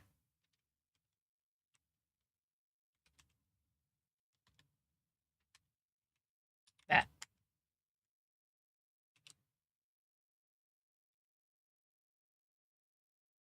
I just want to load the test container.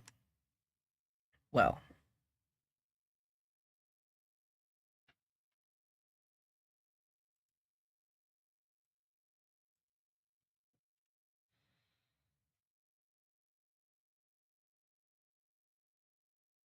Um.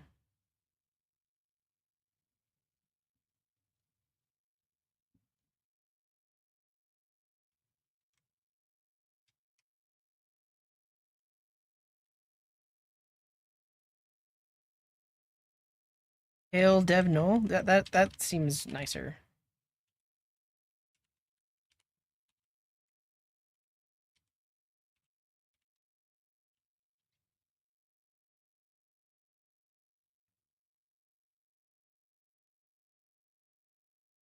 Is it happening? Yes, it is. Okay, good. Good. Now, here's what I want to do. I want to go into this test container.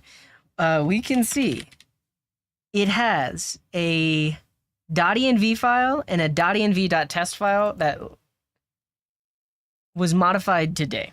All right. Now, I'm hiding my screen because I'm going to look inside of this .env.test file. It has all of the values that I expect. So we're inside the container.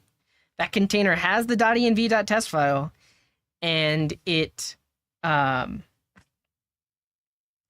has the values that I expect. Okay. Here's the thing. If I do, I know you can't see this. Honestly, I think something changed in the .env CLI.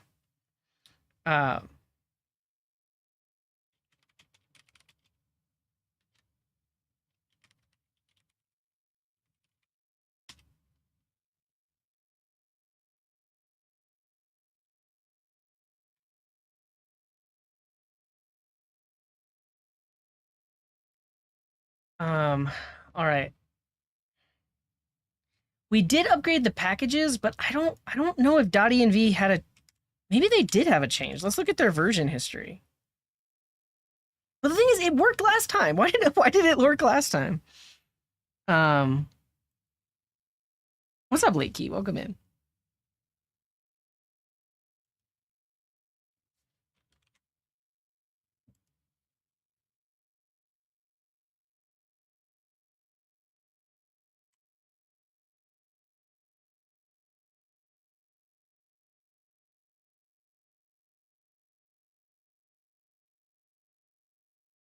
All right, here's my hunch. If we delete the .env file inside the container, then they won't conflict. That's my hunch.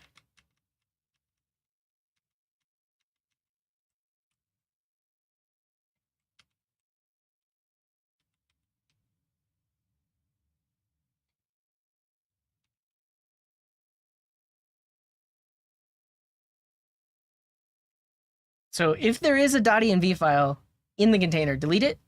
That way it only uses the .env.test. We'll also do copy .env.test to .env. Oh, we can't. No, we are using it. We are using it. So we are, and I don't want to explain it, but here we go.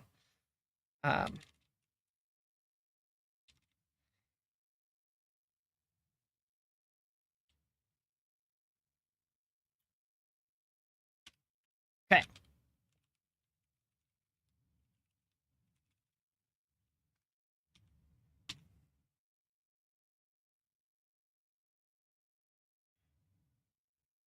It's still localhost. How is it even localhost? Does test E to E rebuild the container? Docker up test.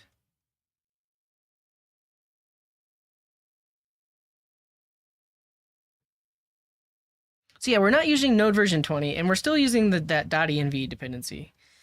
Do I need to Do I need to pass something in here that tells it to re... Is there like a no cache command?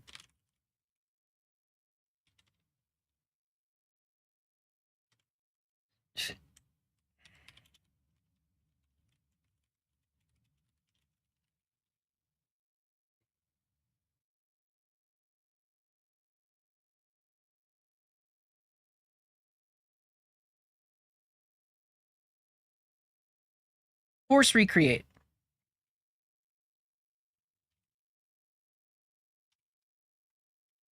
That's what we want. Thank you, Shark Turnip. What's up? Honestly, that could have been our issue this whole time. It's the force recreate. We were dealing with a stale, but it wasn't a stale container because the .env.test file inside there was what we expected.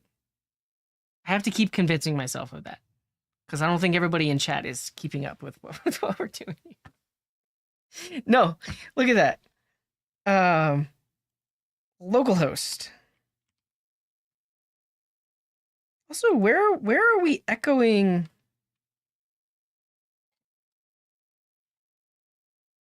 Where are we echoing this?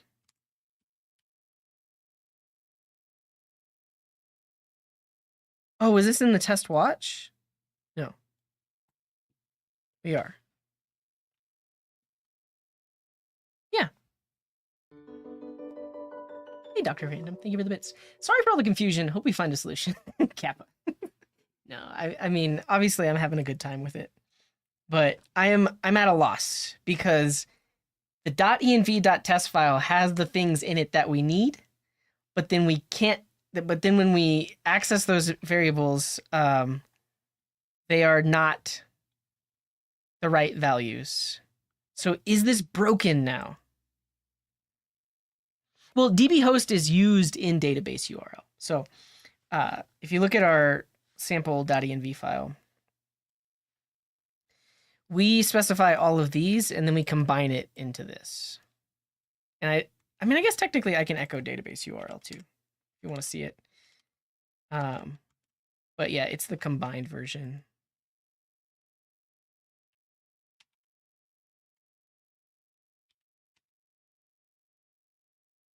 I think that's what I was just trying to do, Veeb. Like if it's not working, it's not working in the container. Honestly, I should make sure that it works outside the container too.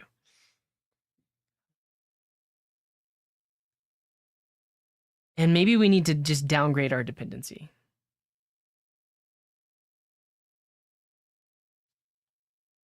Yeah, you can see it. That's the value that it's bringing in there.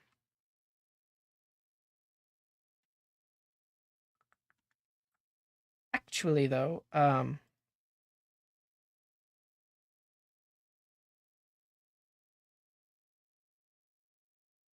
gonna see what version we were on, and I'm just gonna revert the version and then never think about it again.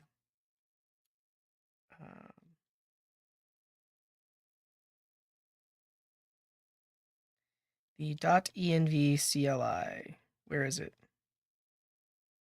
We upgraded from 7.2.1 to 7.3. We're downgrading. I just don't know why it didn't happen last time if this is actually the case.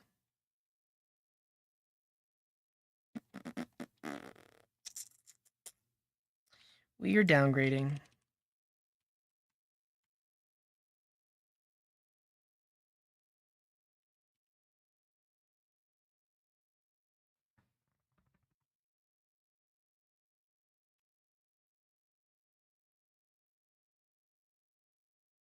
So now it's going to go install that old version inside the Docker container.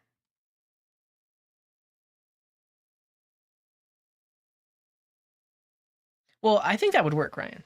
If we hard coded it, it would work. It absolutely would. Yeah, that's what I think, Veeb. It's like,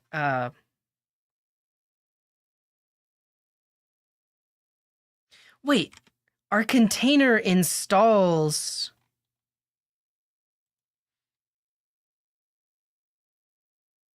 Uh,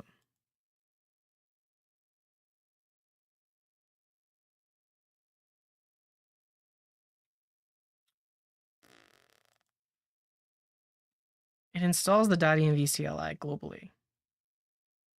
I don't want to do that. Let's not do that.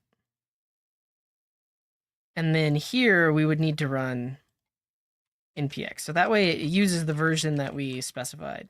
Actually, I guess if it installed it globally, we need to we can pin the version in our npm install command. Let's do that.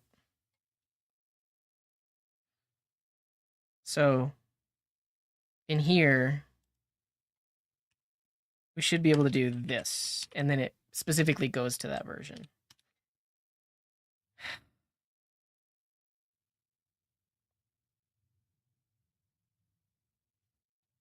All right, that's not it. Oh, wait. No, it's still pulling to localhost.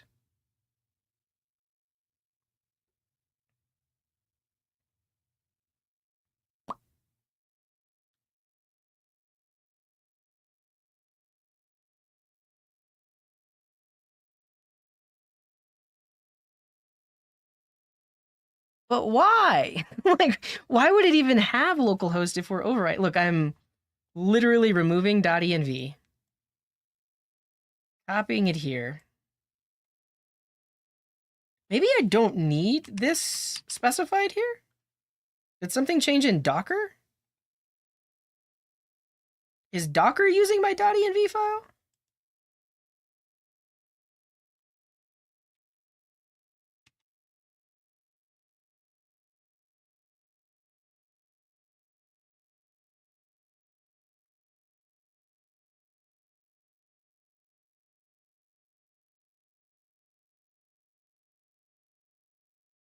It's working. And all I did was comment out this line. So Docker is to blame?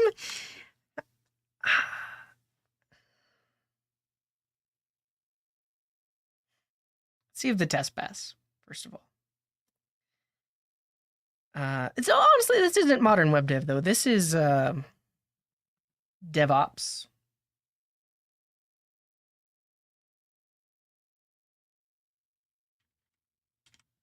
Docker will use the .env if found.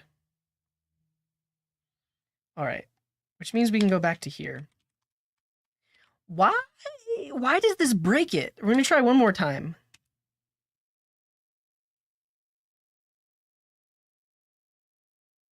Yeah, that fixes it. Literally not referencing the .env.test. The thing is, I mean, I can't show you the .env.test because it has secret values inside of it, but yeah.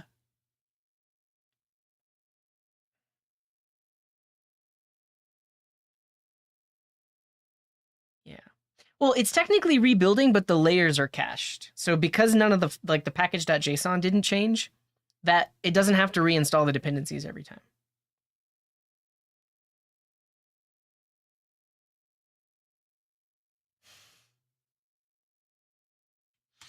All right, everybody. And then now if we uncomment that line, does it break? Yes, it does. I don't get it.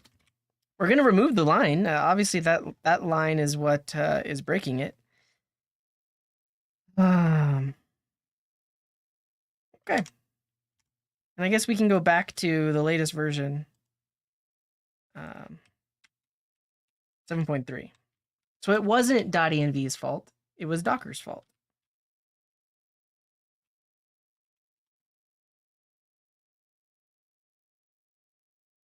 Wait, why is the package lock didn't? Oh, because the package lock is back to normal now.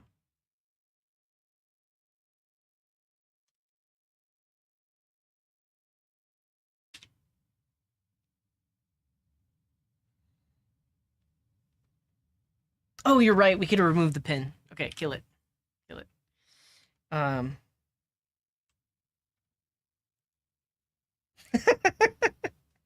Yeah, you do pay attention. Yeah.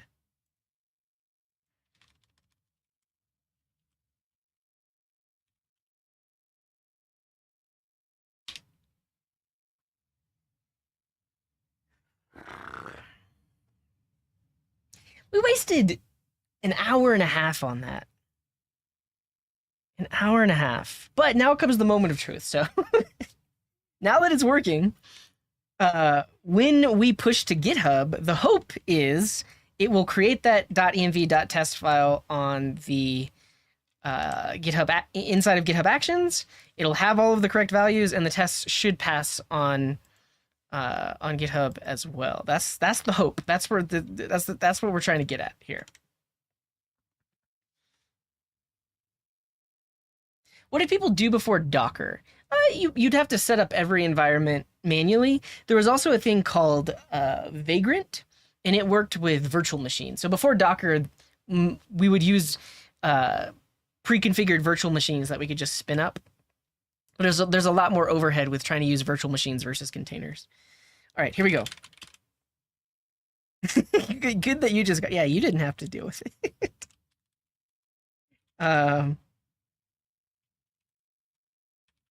Here we go. We're going to push these changes up to GitHub. And if we did everything right, the test should pass. So these GitHub actions are pending.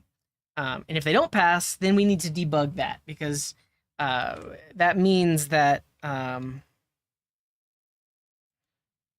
yeah, so it's deploying to the test environment. But if it doesn't pass, then that means our code to create that .env.test file is broken. Let's see.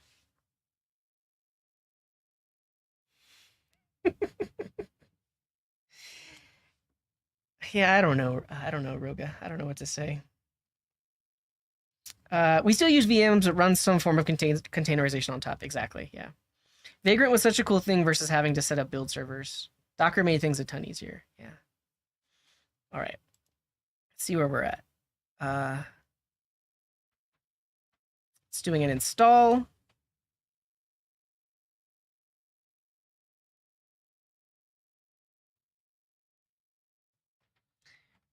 We're hoping that this little line of code passes, because that will have all the test environment variables. Honestly, how are the tests even working before? Because we didn't have a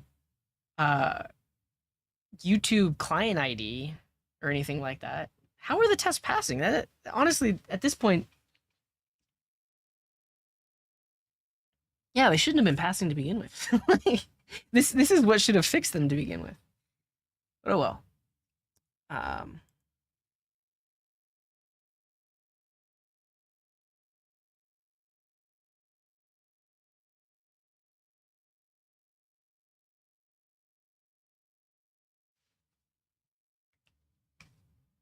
Great. It failed. Syntax error. Redirection unexpected.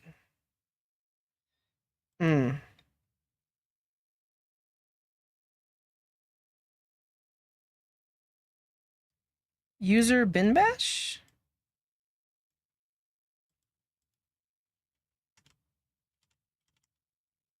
It is slow, but it is free. We're not paying anything to run these. Yeah, but here's the thing. Okay, I think that's the way to go. But in my file, I told it. Did I do this wrong? I told it to do that. We can update the GitHub action, though, just to make sure that it runs with sh.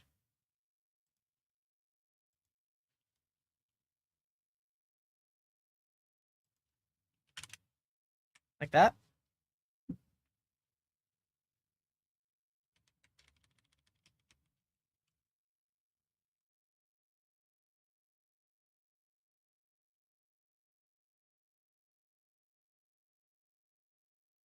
I'm also going to rename this to test.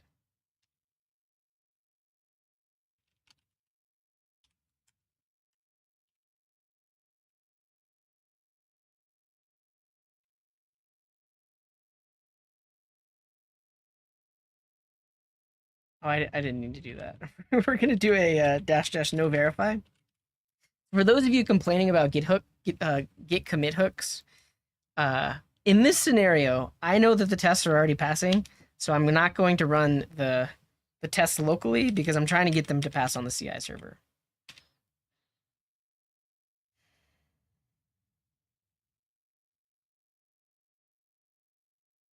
Oh, I see what you're saying, Veeb. I'm doing things that are bash and they're not sh. Oof. Yeah, that's probably it. That's totally it. I should have actually read the error.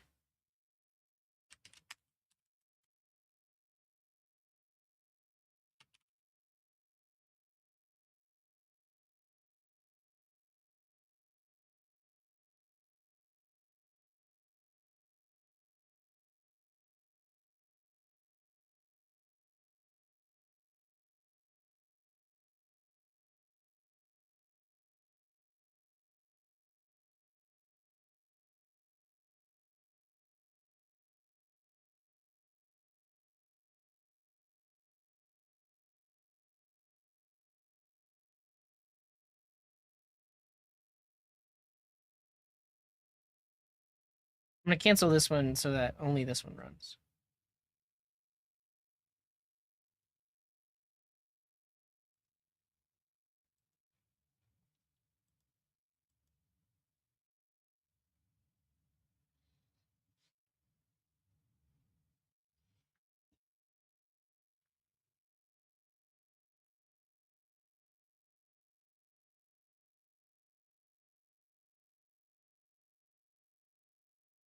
We have 11 tests so far.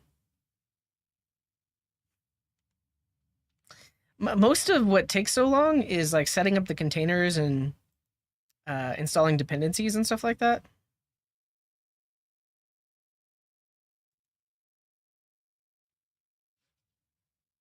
Oh, thank you, Gus. You're very kind.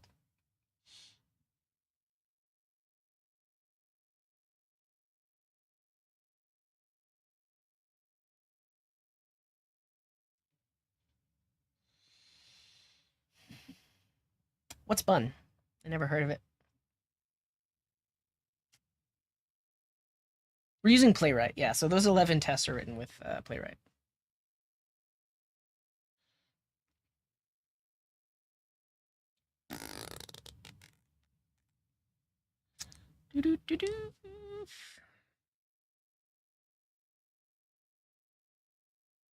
Oh, it's happening. It's happening, and it didn't fail immediately.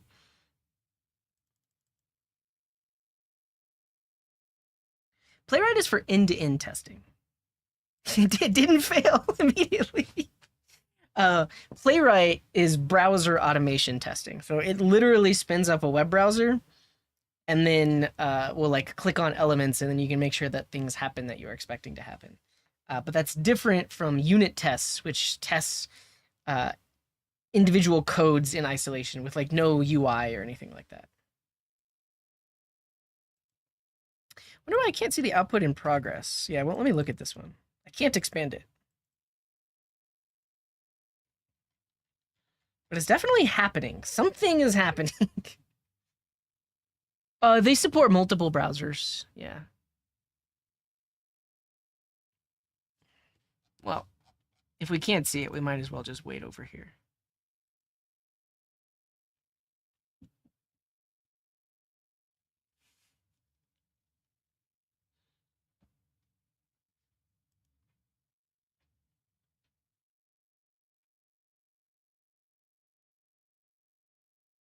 Yeah, feel free to keep asking, Ryan. We're waiting for our test to pass. I'm happy to answer some more questions.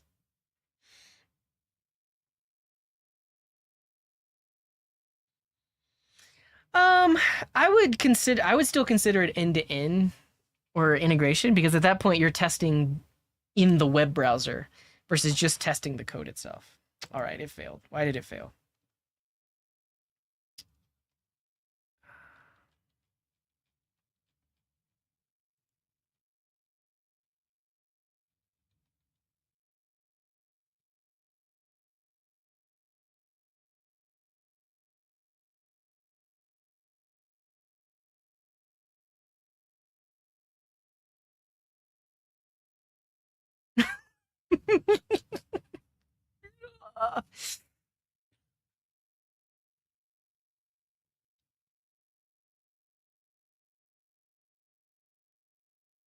Environment variables loaded from .env. Is it that Prisma? Is looking at .env instead of .env.test?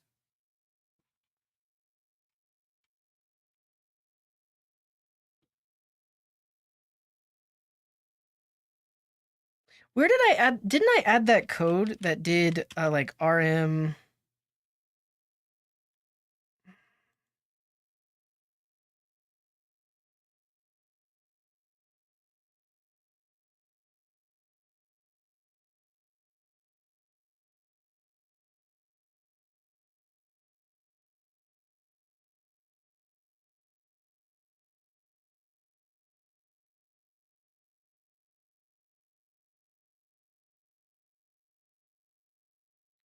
Oh.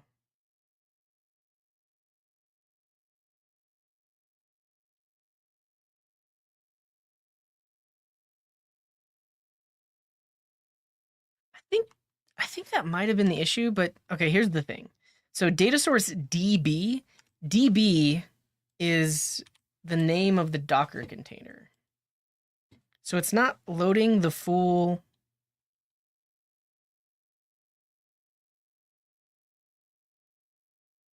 No, it should be DB test, not DB. What?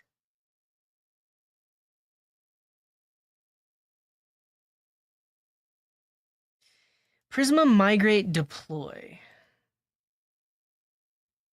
Is that what we want?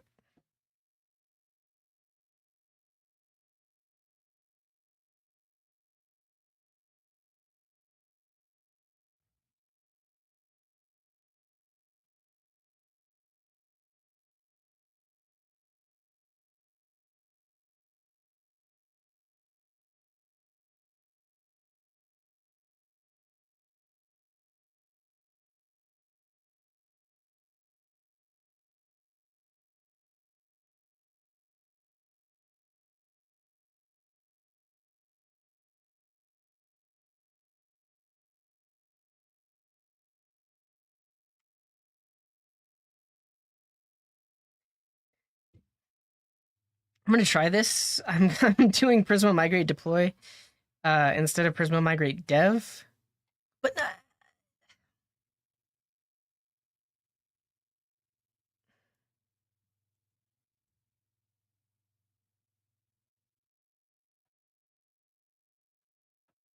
the environment variable database URL resolved to an empty string. That's crazy. That's crazy, right? Um. Okay, but in our test, instead of migrate init, we're gonna do migrate deploy.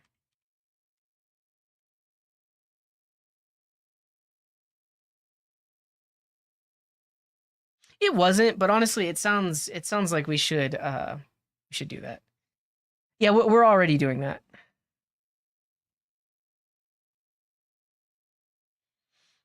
Yeah, it needed to reinstall the dependencies because I changed the package.json. But yeah, we're doing that right here. So load env.test, then run the migrate command.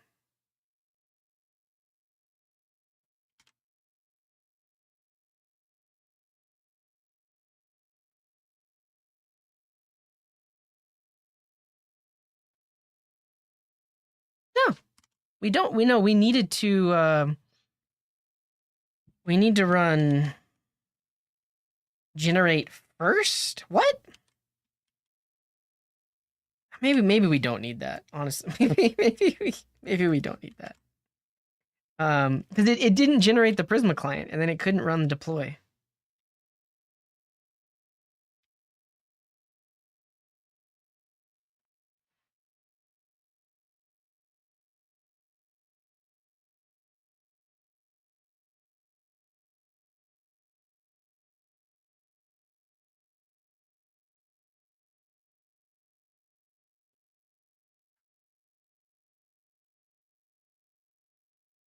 Server starts.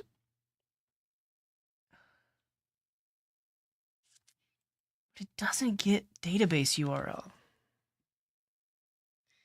Okay, we're gonna do one more thing just to debug it on GitHub Actions.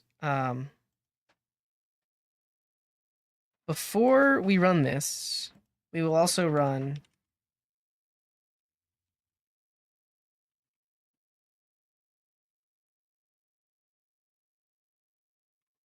database URL. It's possible that these didn't get loaded. Like we don't have access to these. To the file that's written. Yeah, honestly, let's also at env.test. This could be our issue. I didn't even think about this. Is the file that we're writing on the CI server might not have the values in it like we expected them to. Okay, test pass.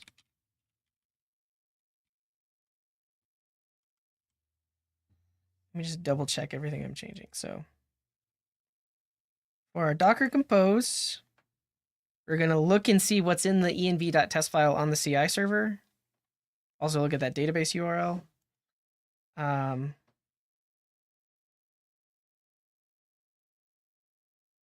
We added a command.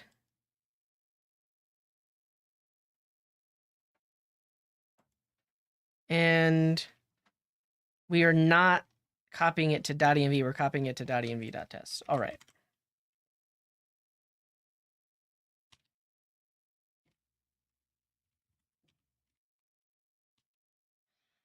Try again.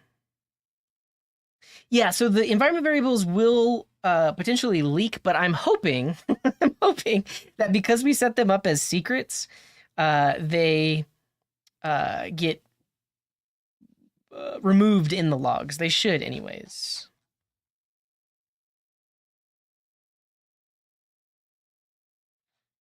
Does Docker know to take the env values from env.test when creating the database?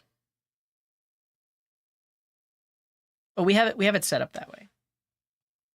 So if we look at our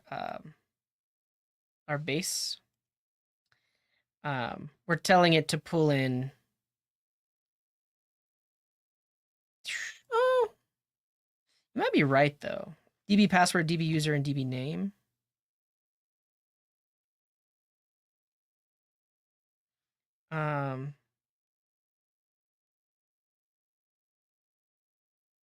Yeah, you might be right. We might need to tell it to use the .env.test. The thing is, we never had to do that to begin with, though.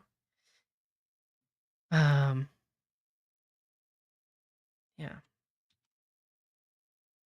Let's see.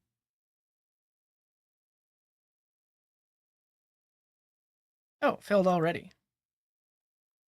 Great. No, this is the one from 8 minutes ago. Here we go.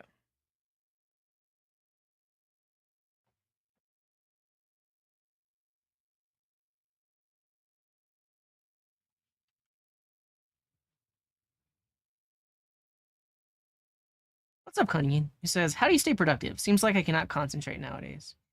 Oh, I'm not very productive.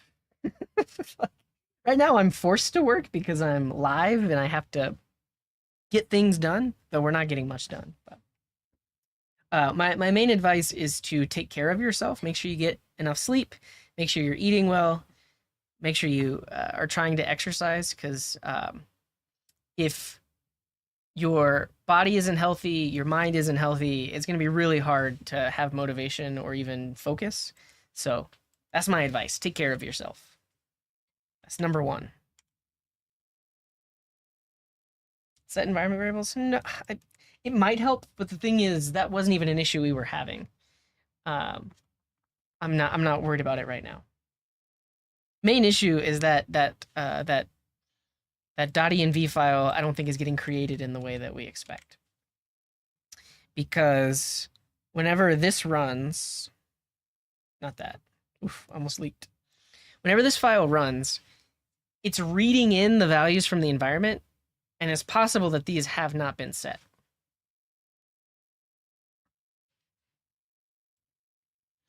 Honestly, oh, you know what? Like, I think what we should do is this. Here. Instead of reading from another one, we should actually be setting it to be this. Because that way it'll read from the values that are set, like that. Yeah, that's what we want. Yeah.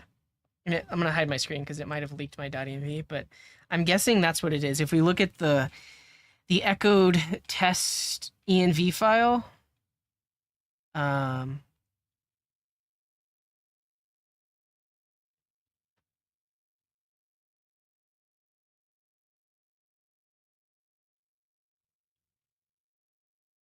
oof. Okay, multiple things here. Um,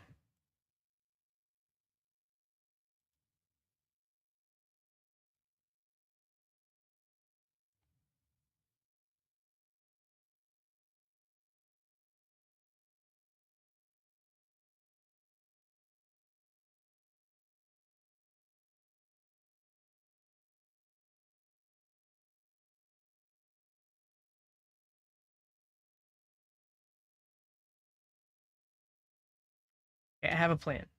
Everyone ready? This is the be all end all. This is gonna work.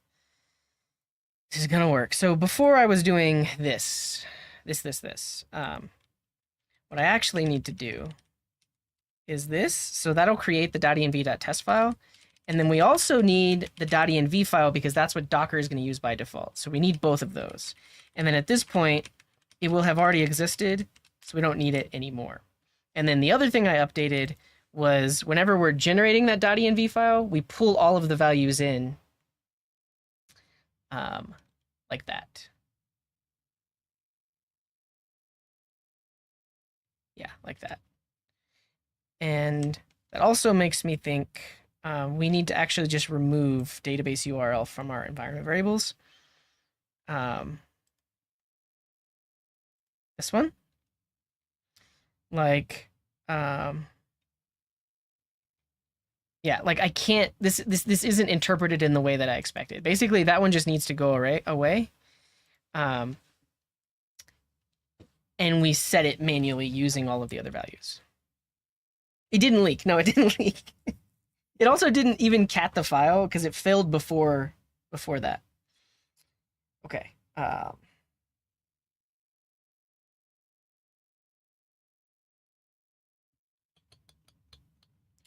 Shoo-doo-doo-doo.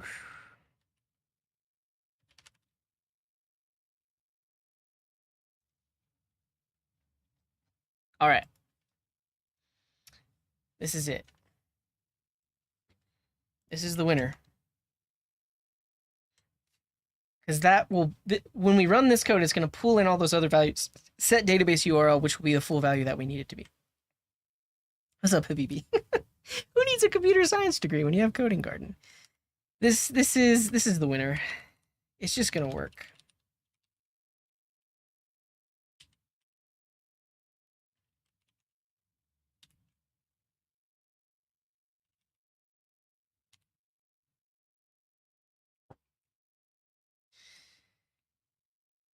Prediction? No, we're not going to run a prediction. We might run into some other issue, but this is definitely going to fix the issue that we just ran into. Because this .env file does need to exist for the Docker containers that are going to start up when we run npm test here. Because I deleted it. But now that file has the values of our test file, which is what we want. They were already passing locally. This issue was with the CI server not getting the right values.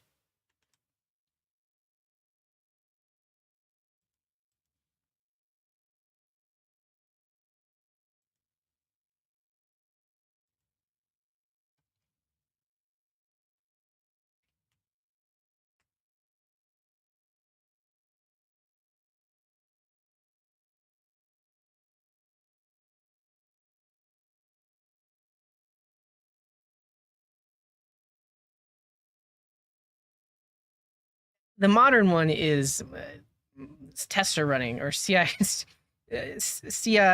tasks are running.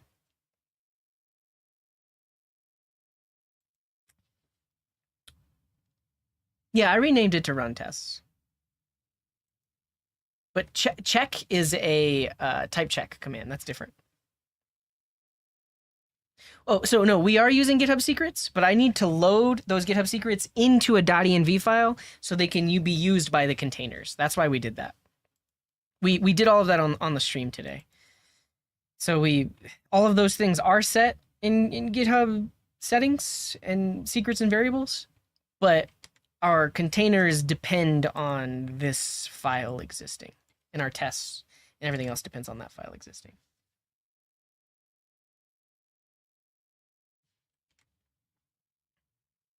Wait, are we still echoing? Man, I should have changed that. That's gonna be the last thing we do. I think I'm still echoing all these things, but my hope is that this time it's gonna pass and these will be the values that we expect.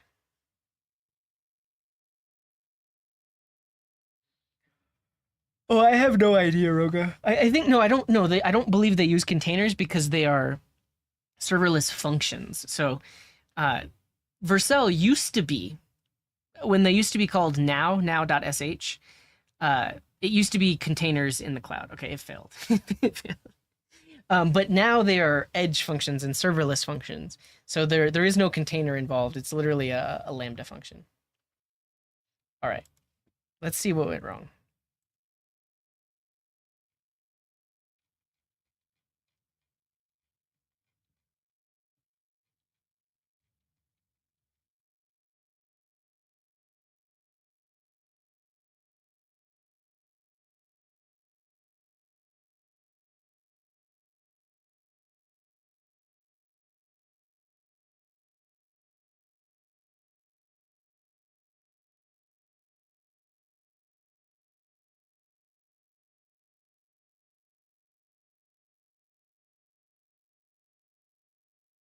Thank you, KS Renivas. I'm trying to get my GitHub Actions working.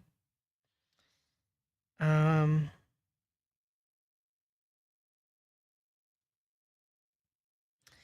issue is,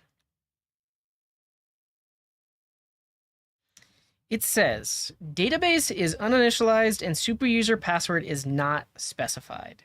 We have literally never gotten that error before.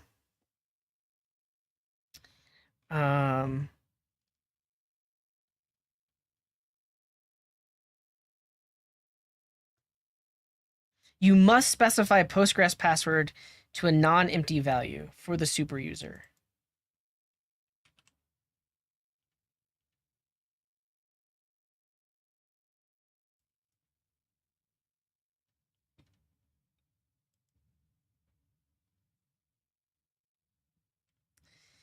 Okay, we can do that. I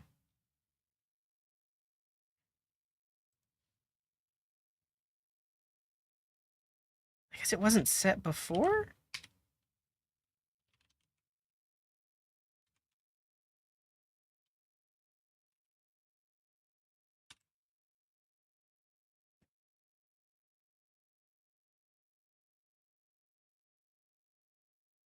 Is that right?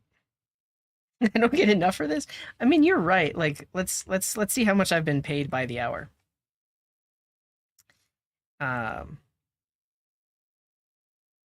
We got 1, 2, 3, 4, 5, 6 subs times the amount I make from them. So I've made $15 plus, wait, 1, 2, 3, 4, 5, 6, 7.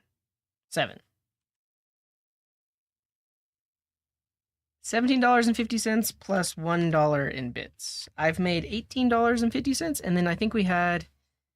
Did we have any YouTube supports today? We did.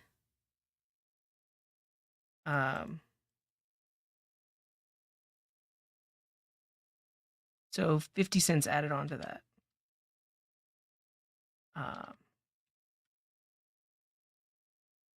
Well, that's way below minimum wage.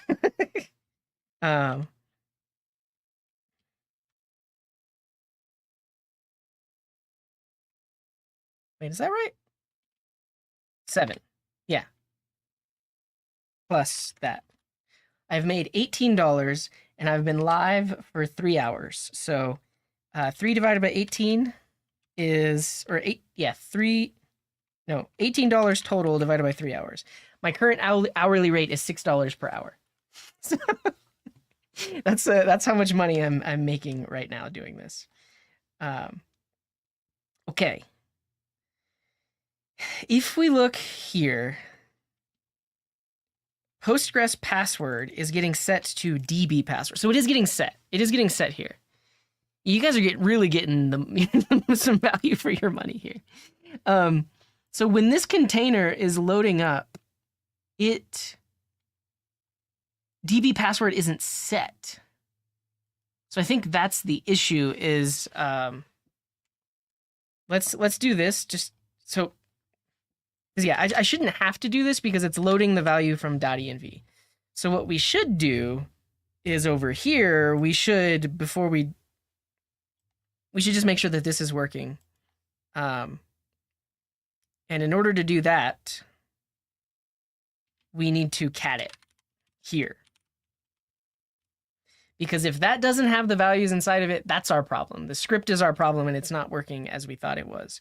The thing is, before we were trying to run that here, but it isn't even making it here because the containers aren't starting up with. I guess we'll leave these for now, just to make sure that it.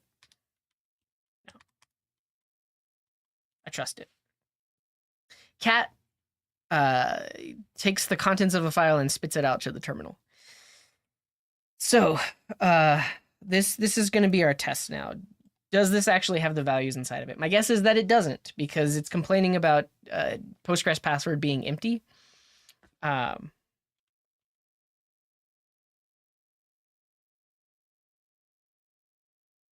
So that's probably one of the issues.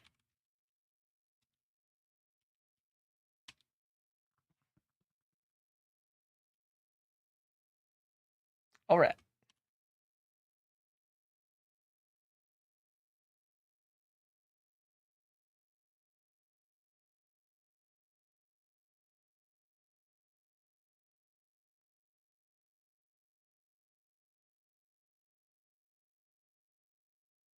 We should play some games while this is all these things are running. Let's play 4 in a row.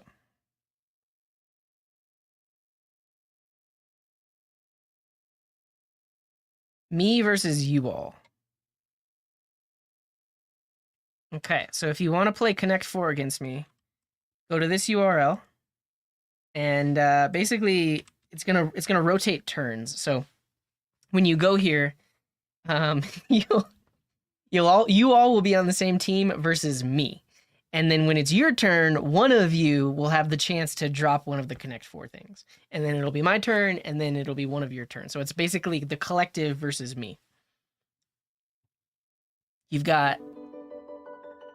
Oh, thank you, Kava. Thank you for the super chat. I appreciate that. With no message either, just a nice little icon. Thank you. Much appreciated.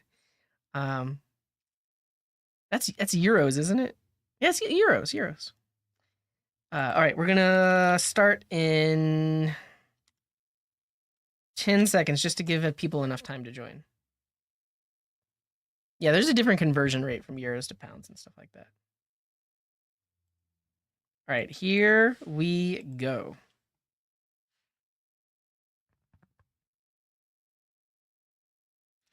All right, so I get to go first. You can see everyone else's mouse that's on the page too. So I get to go first. Now, one of you, it's your turn. Yeah. So, but what you all should do if you're working together is you should put your mouse where you want your team to go. So your team went there. I'm gonna go there.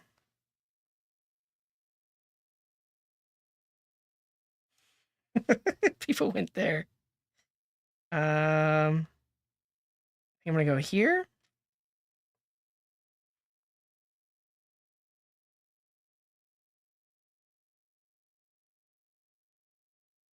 It's Mystic Panther's turn. Oh, no.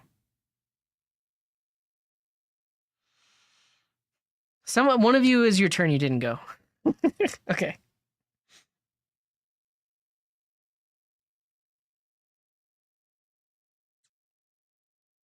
Hey, no worries, Kava. Yeah, and I'm also just being I'm not trying to bait you into giving me money because I understand. Um, Not everyone has money to give. That's why I do this.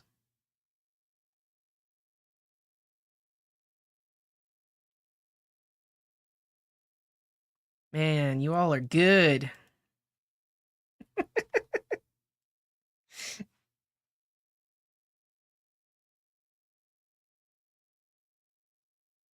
.env.test doesn't load the values for the variables if they were supposed to be visible on the test on GitHub. Okay. Jonathan, thank you for the super chat.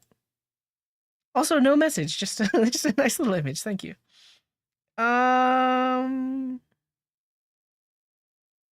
Yeah, that was the play. Also, the test failed, but we'll see. I think ultimately, I think the values aren't getting loaded into that .env like I thought they were.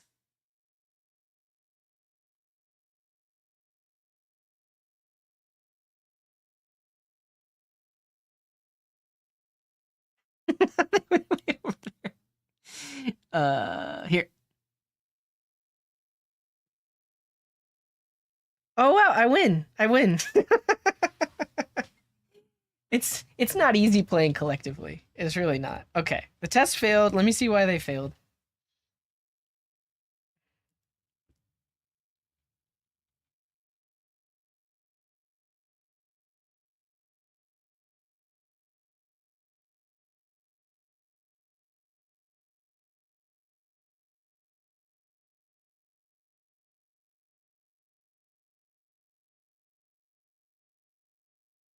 Oh, I didn't even have to look at that. I could just look at this one. Yeah, it's completely empty. Well, there's your problem. Yeah. The env file that's getting created on the server has nothing inside of it.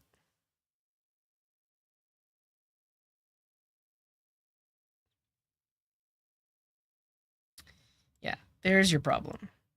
Okay. Stream is really behind.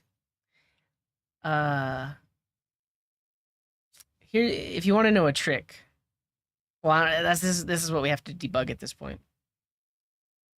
But yeah, if you want to know a trick, let me show you. If you're watching a live stream on YouTube, here's what you do. Change the playback speed to be as fast as possible.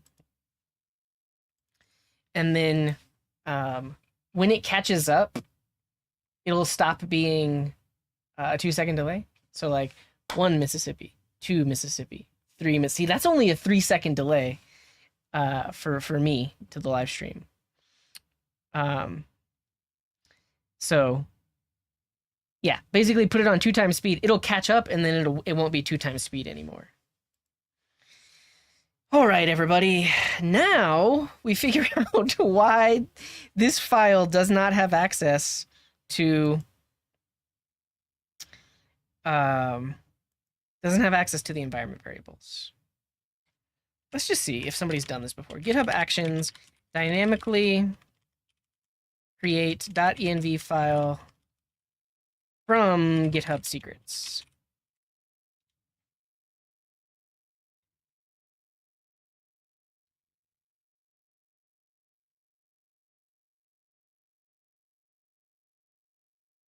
Oh. Do I have to manually do like secrets dot? Why can't I do it in a shell file? Or how do I access the secrets in a shell file? I think that's the main issue. Well, we tested it locally, Hushu, so we know it's working locally. We just need to make sure I didn't even look this up. Like, I need to make sure we get access to secrets.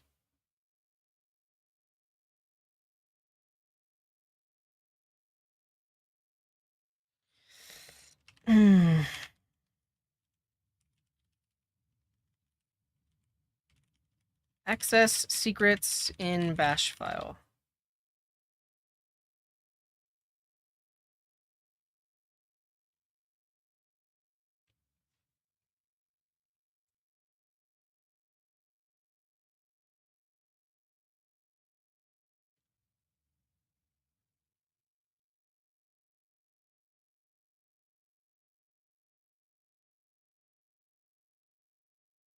Ah. Okay, so I need to do something like this.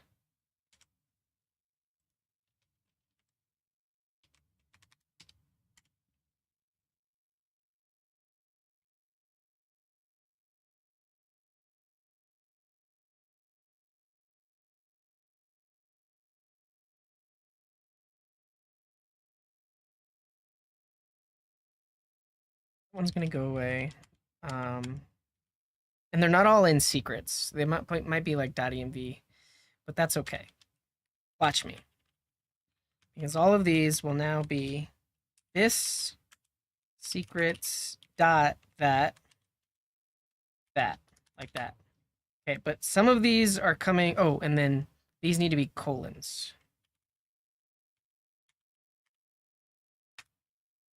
Like this. But which ones are actually secrets? The off secret is a secret. These are all secrets. And then these are all not secrets. Secret. Shh. Shh. But now I'm guessing there's another thing like .env dot thing.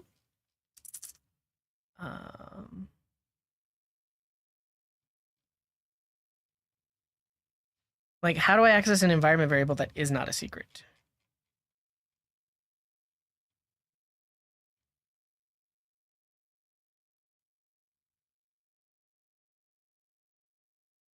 Well, I don't. The thing is, I don't want to hard code them. I've already loaded them in my settings.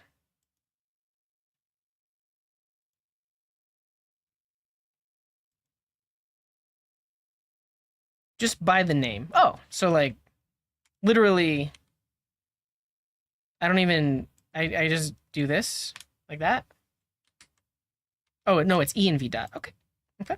Let me confirm. So, auth secret, DB password, Google client ID, Google client secret, YouTube API key. Those are all the actual secrets, and then everything else is an environment variable. So I guess also Redis URL. We're gonna want to set manually, like we did for database URL. And then over here, Redis URL is going to be set like that. All right, that's it. That's the winner. But did I do it right, Codex? Is this what you were referencing?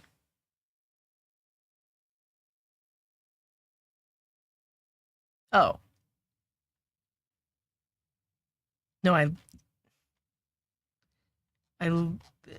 it's not. I think, uh,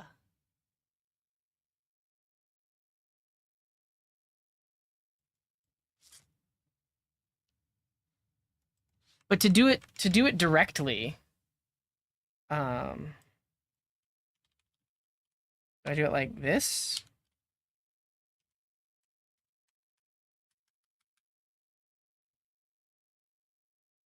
Like that?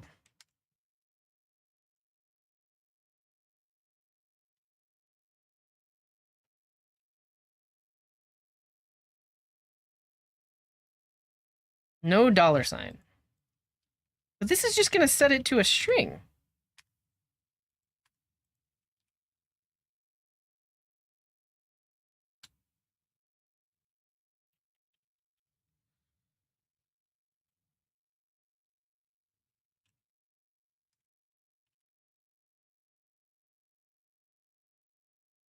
Oh.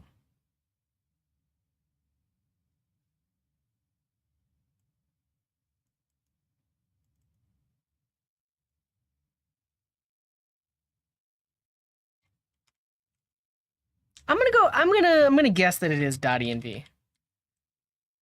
Let's see what happens. We're gonna go with this.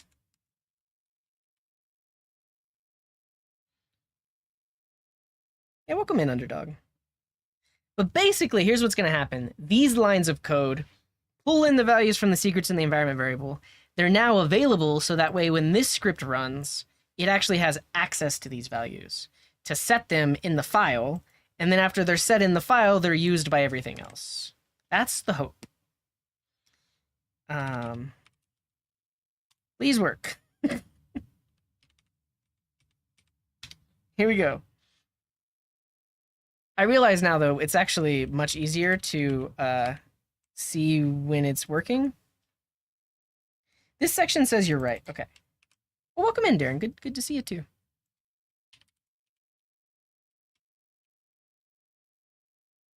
Hey! Look at that. env dot. Okay. I think we're in a good spot, then. Oh no. Oh, no. Oh, refresh. Nope, something went wrong. Oh, well. Let's see. Maybe didn't like my syntax.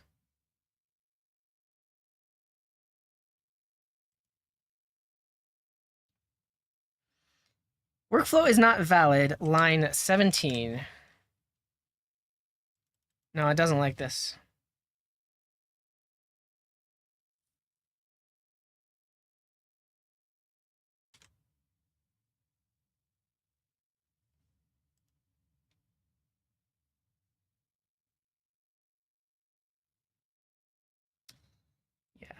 So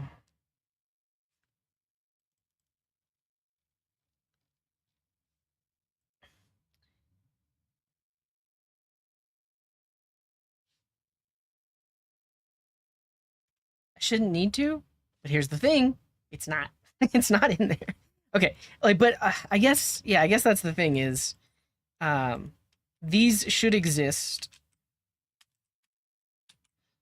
but they don't because when this file runs, the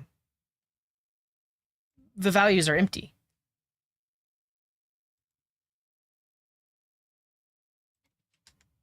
We'll try without it, but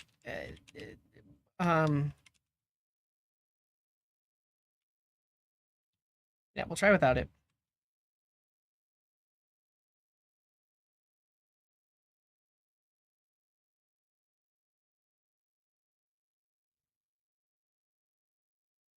Did I push?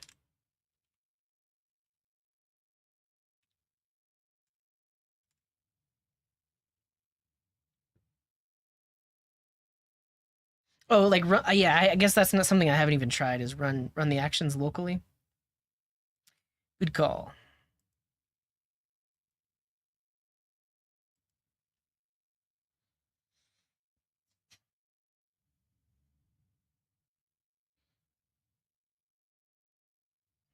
Never knew you could have an env file in GitHub.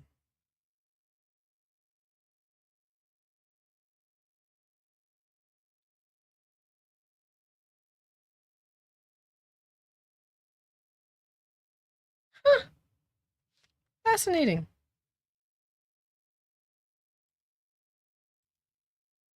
All right, it ran. Let me check. Nice. Nice. So these values did get set. And you can see they get redacted because they're secrets, but these did not get set.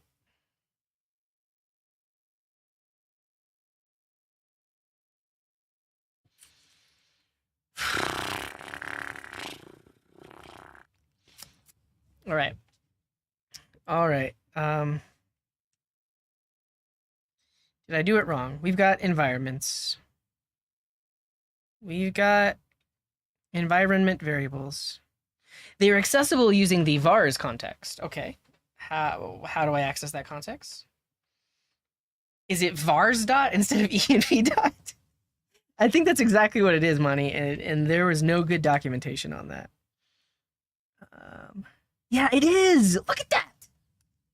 Nobody else figured it out. That's what we need. All right. This is it. And here's the thing. I mean, I have to go after this because we've been live for way too long. We spent 3 hours on this one line. But this is it. This is going to be the winner. I possibly need to force myself into creating a summary and then merge it into main. It just seems so daunting.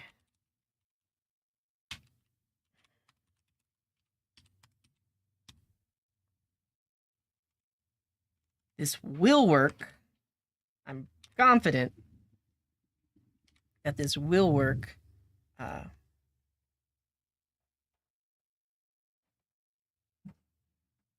Did I cancel this one? Cancel. That's fine by me, Late Key. That's totally fine.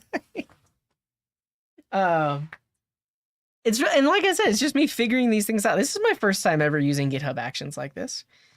So yeah. Yeah, if you look at my PR, look at these commits. Please work, please work, please work, please work. Fail, please work. All right, I'm pretty sure this did it.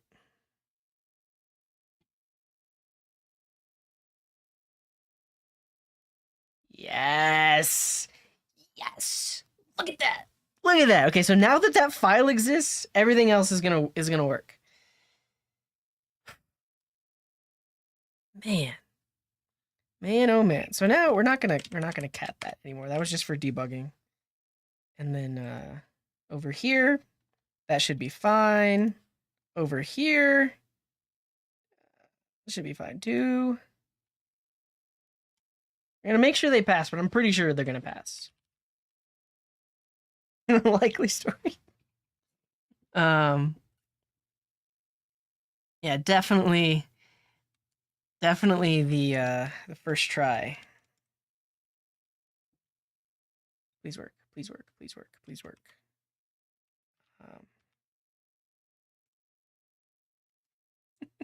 Well, somebody mentioned Zoreens. There is a way to test these things locally. There's like a plugin you can use to run them on your own machine. I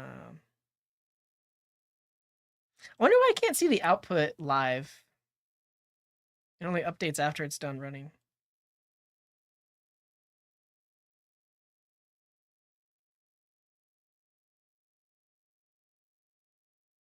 Yeah, so we squashed the commits.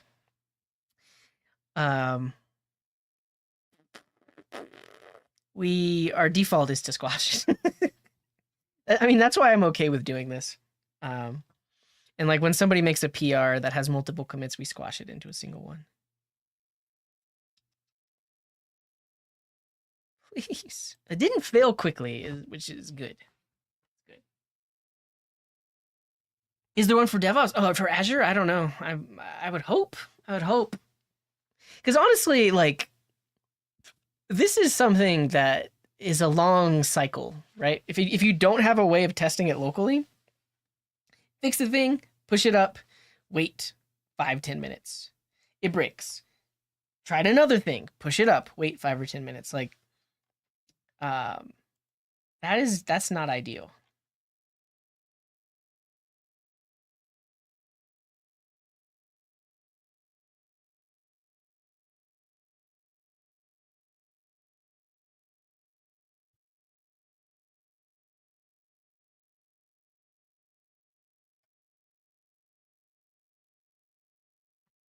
It's still going. I mean, but that gives me hope because it is literally, it's running Playwright. It's spinning up the browser. It's running all the tests. Yes, it passed. It's a passing test. Okay, those take a really long time to run, but it passed. It passed. Okay. Scale that to a 1.5 hour build. Yeah. All right. Scissors. Remove debug log.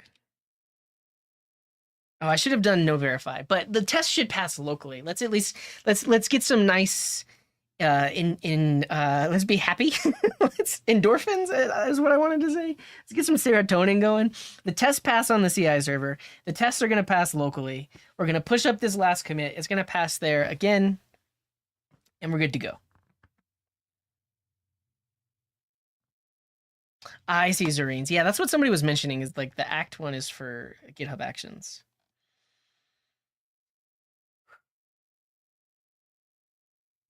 It's fun to see those little check marks too. Tests are passing. It's happening. Also, our tests are running in parallel. You can see test 4, 5, and 6 completed before test 3, etc. Uh-huh. All right, test pass. Push it up. Well, the issue is there are other ways to write tests too. I think if you want your end-to-end tests to be consistent, and see you later, Codex. Have a good one. Be safe out there. You kind of have to do what we're doing here, which is like every time the tests run, spin up a blank database, initialize that database, put some test fixture data into that database, and then go from there. Like that's it. As far as I know, this is kind of the only way to do tests in this way. Yeah. And the tests are going to run one more time, but now we can just make sure, okay, they ran once, will they run again?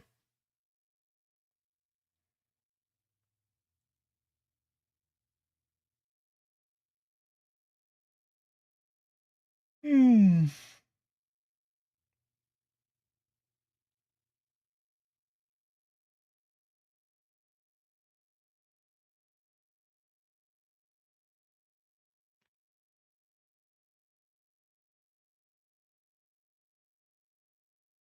Yeah, now we're just wondering how much it pass. It's true.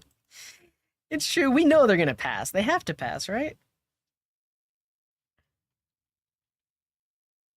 And I think here's what I'm going to do. I'm going to merge this into the main branch because I know there are other people that have been wanting to make changes, and I want to let them do that.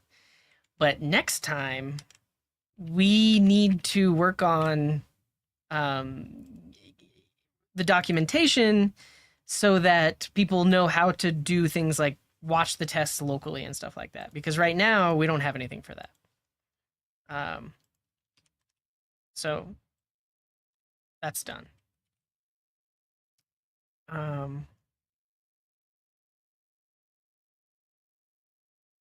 Yeah, we did both of these things.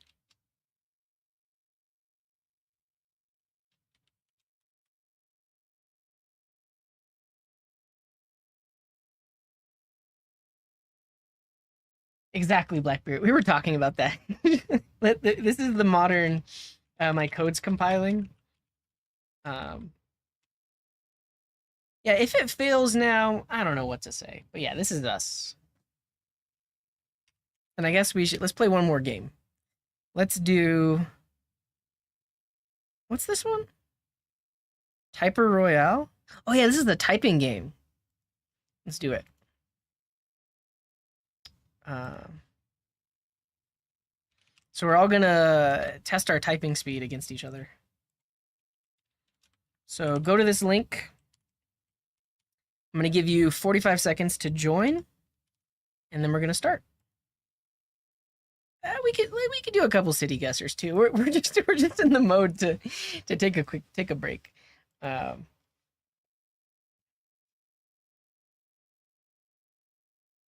yeah, the whole pipeline takes 5 minutes to run. That's kind of crazy, but that's just the nature of these things. Because we're spinning up multiple Docker containers. We're running Playwright. That's yeah, yeah. I could update the contributing guide before leaving, but it's not going to be that easy because I actually don't know how to uh, do these things. Like we have commands for them, but I don't think they're working as intended. I need to. That was my goal for today was to sit down and make sure that I have a consistent way of running the tests in watch mode, and I don't right now. I'm not even confident with it, which is why we'll do it next time.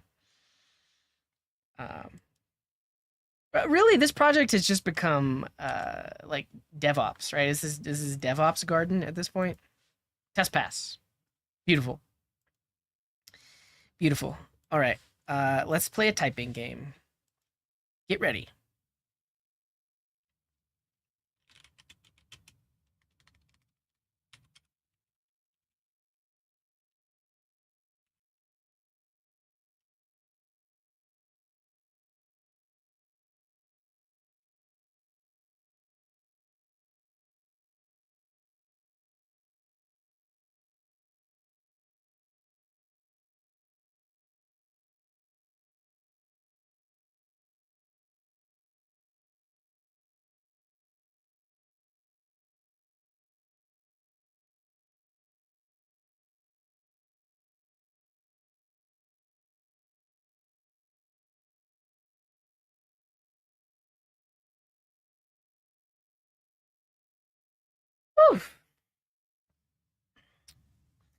Um, who wants to bet who United Magpie is? I bet it's Limotes if they're still here. Um, 75 is pretty good for me. I was initially confused by the I didn't know that I had made errors because it was red, but yeah. Let's play another one. If you all are down, let's do another one. Now we get a head start because I didn't tell you we were going to do another one. Oh no, you missed it? Well, somebody's types fast.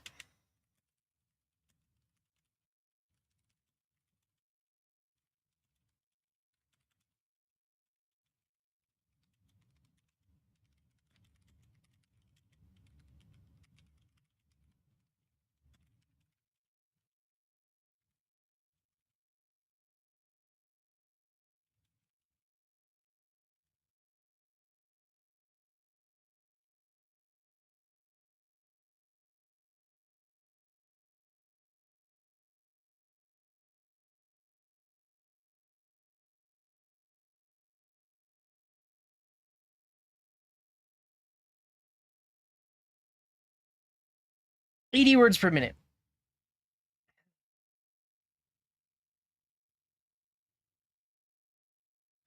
We did it. Okay. So yeah, here's the thing. I'm gonna merge this into the main branch, but next time we're gonna do these things, or at least work on them. We can't be too optimistic, but we're also going to create a devlog for CI and what else did we do? Code coverage work. That's for next time. Well, my keyboard's quiet because I have So actually, let's do one more. My keyboard's quiet because I have noise cancellation on. Let me turn noise cancellation off. You're also going to hear my air conditioner when I do this. Test, test, test. Oh, it's happening.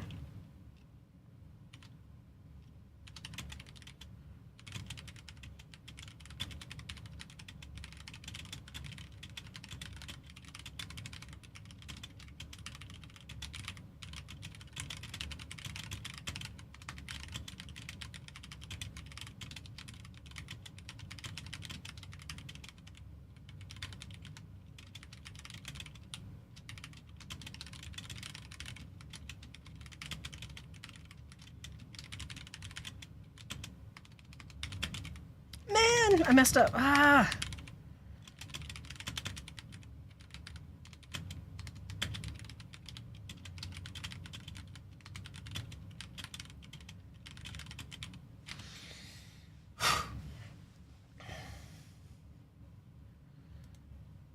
All right, we're going to turn noise suppression back on. Okay, we're going to merge this in. We're going to let me I kind of want to one more. All right, we'll do one more.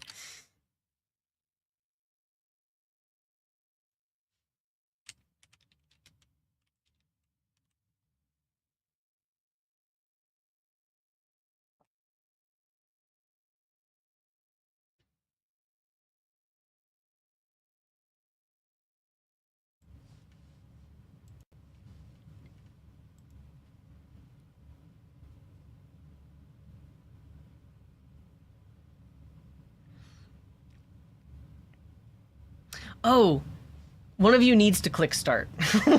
One of you became the leader whenever I left. So whoever you are, click start.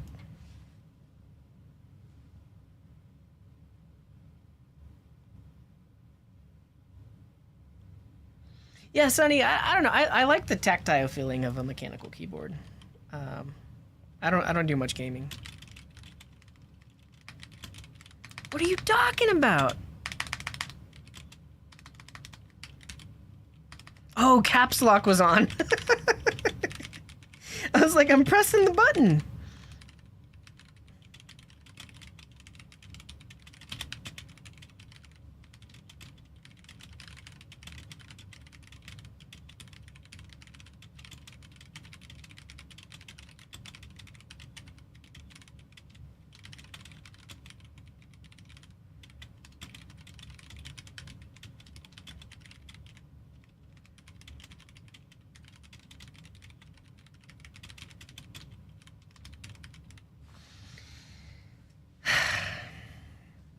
All right, that was the last one for real.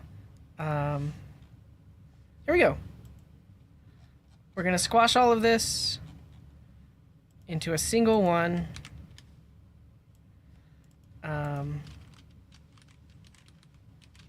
Add E to E tests, set up coverage reports.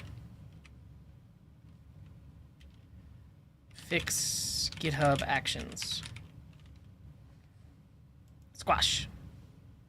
Your wife doesn't like the sound? Some people love the sound, some people hate it.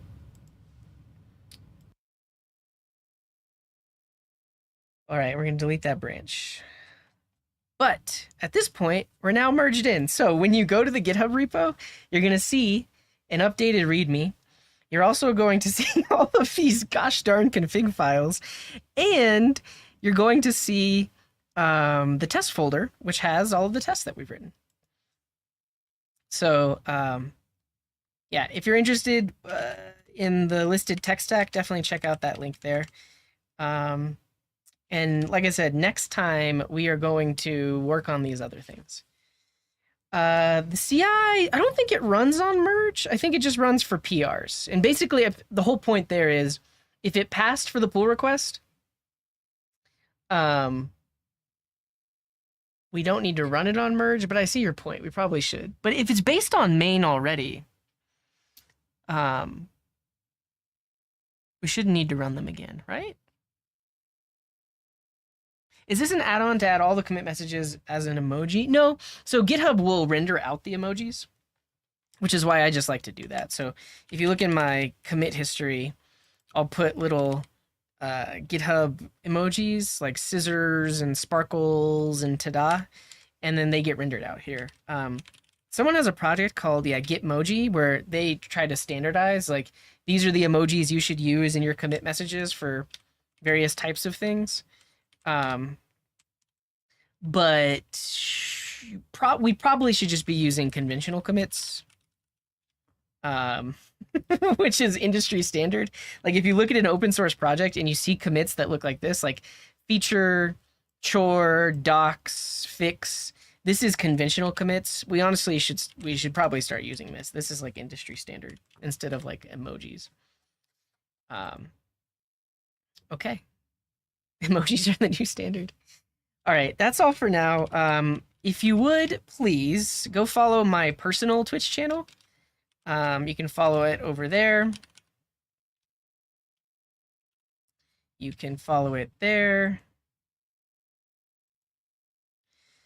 And I plan on potentially doing some game streams and also IRL streams this weekend and next week as well. So if you're interested, you can see some of the past IRL streams that I've done where I just like walk around and explore Denver live on stream. But I'm going to start playing games on stream as well.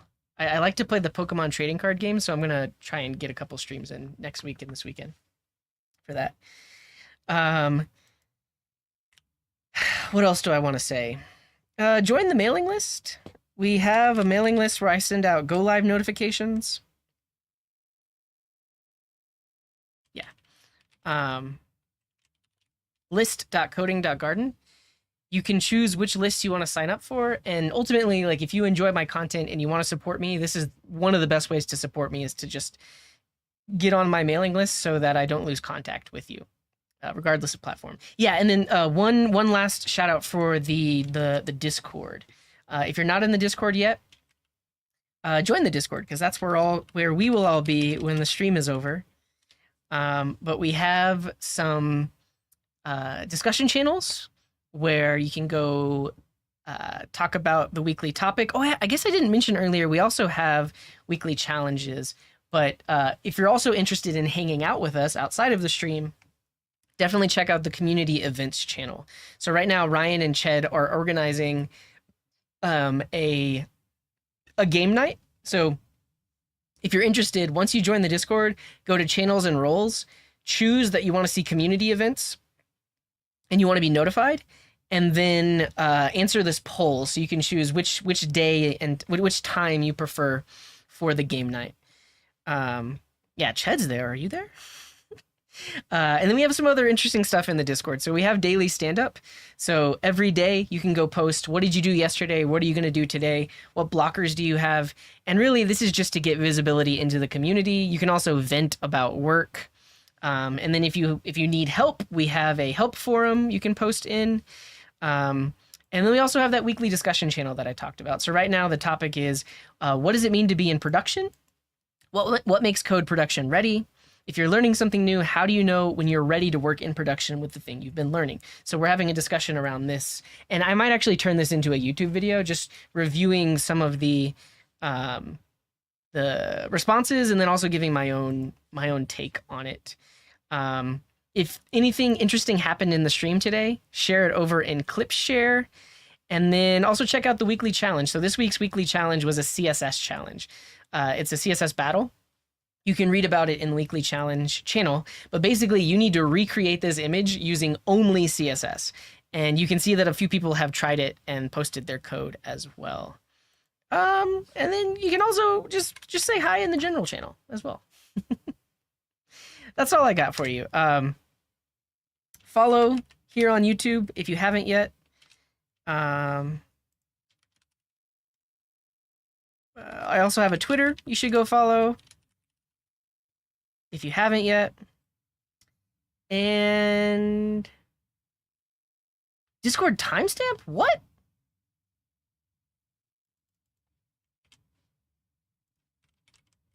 Does this automatically format the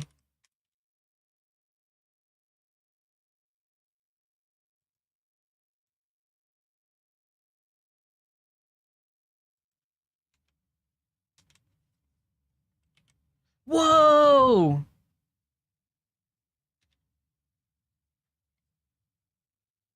Thanks, Dr. Phantom. I had no idea that existed. That's awesome. And so now when somebody looks at that message, it automatically gets converted to their time zone.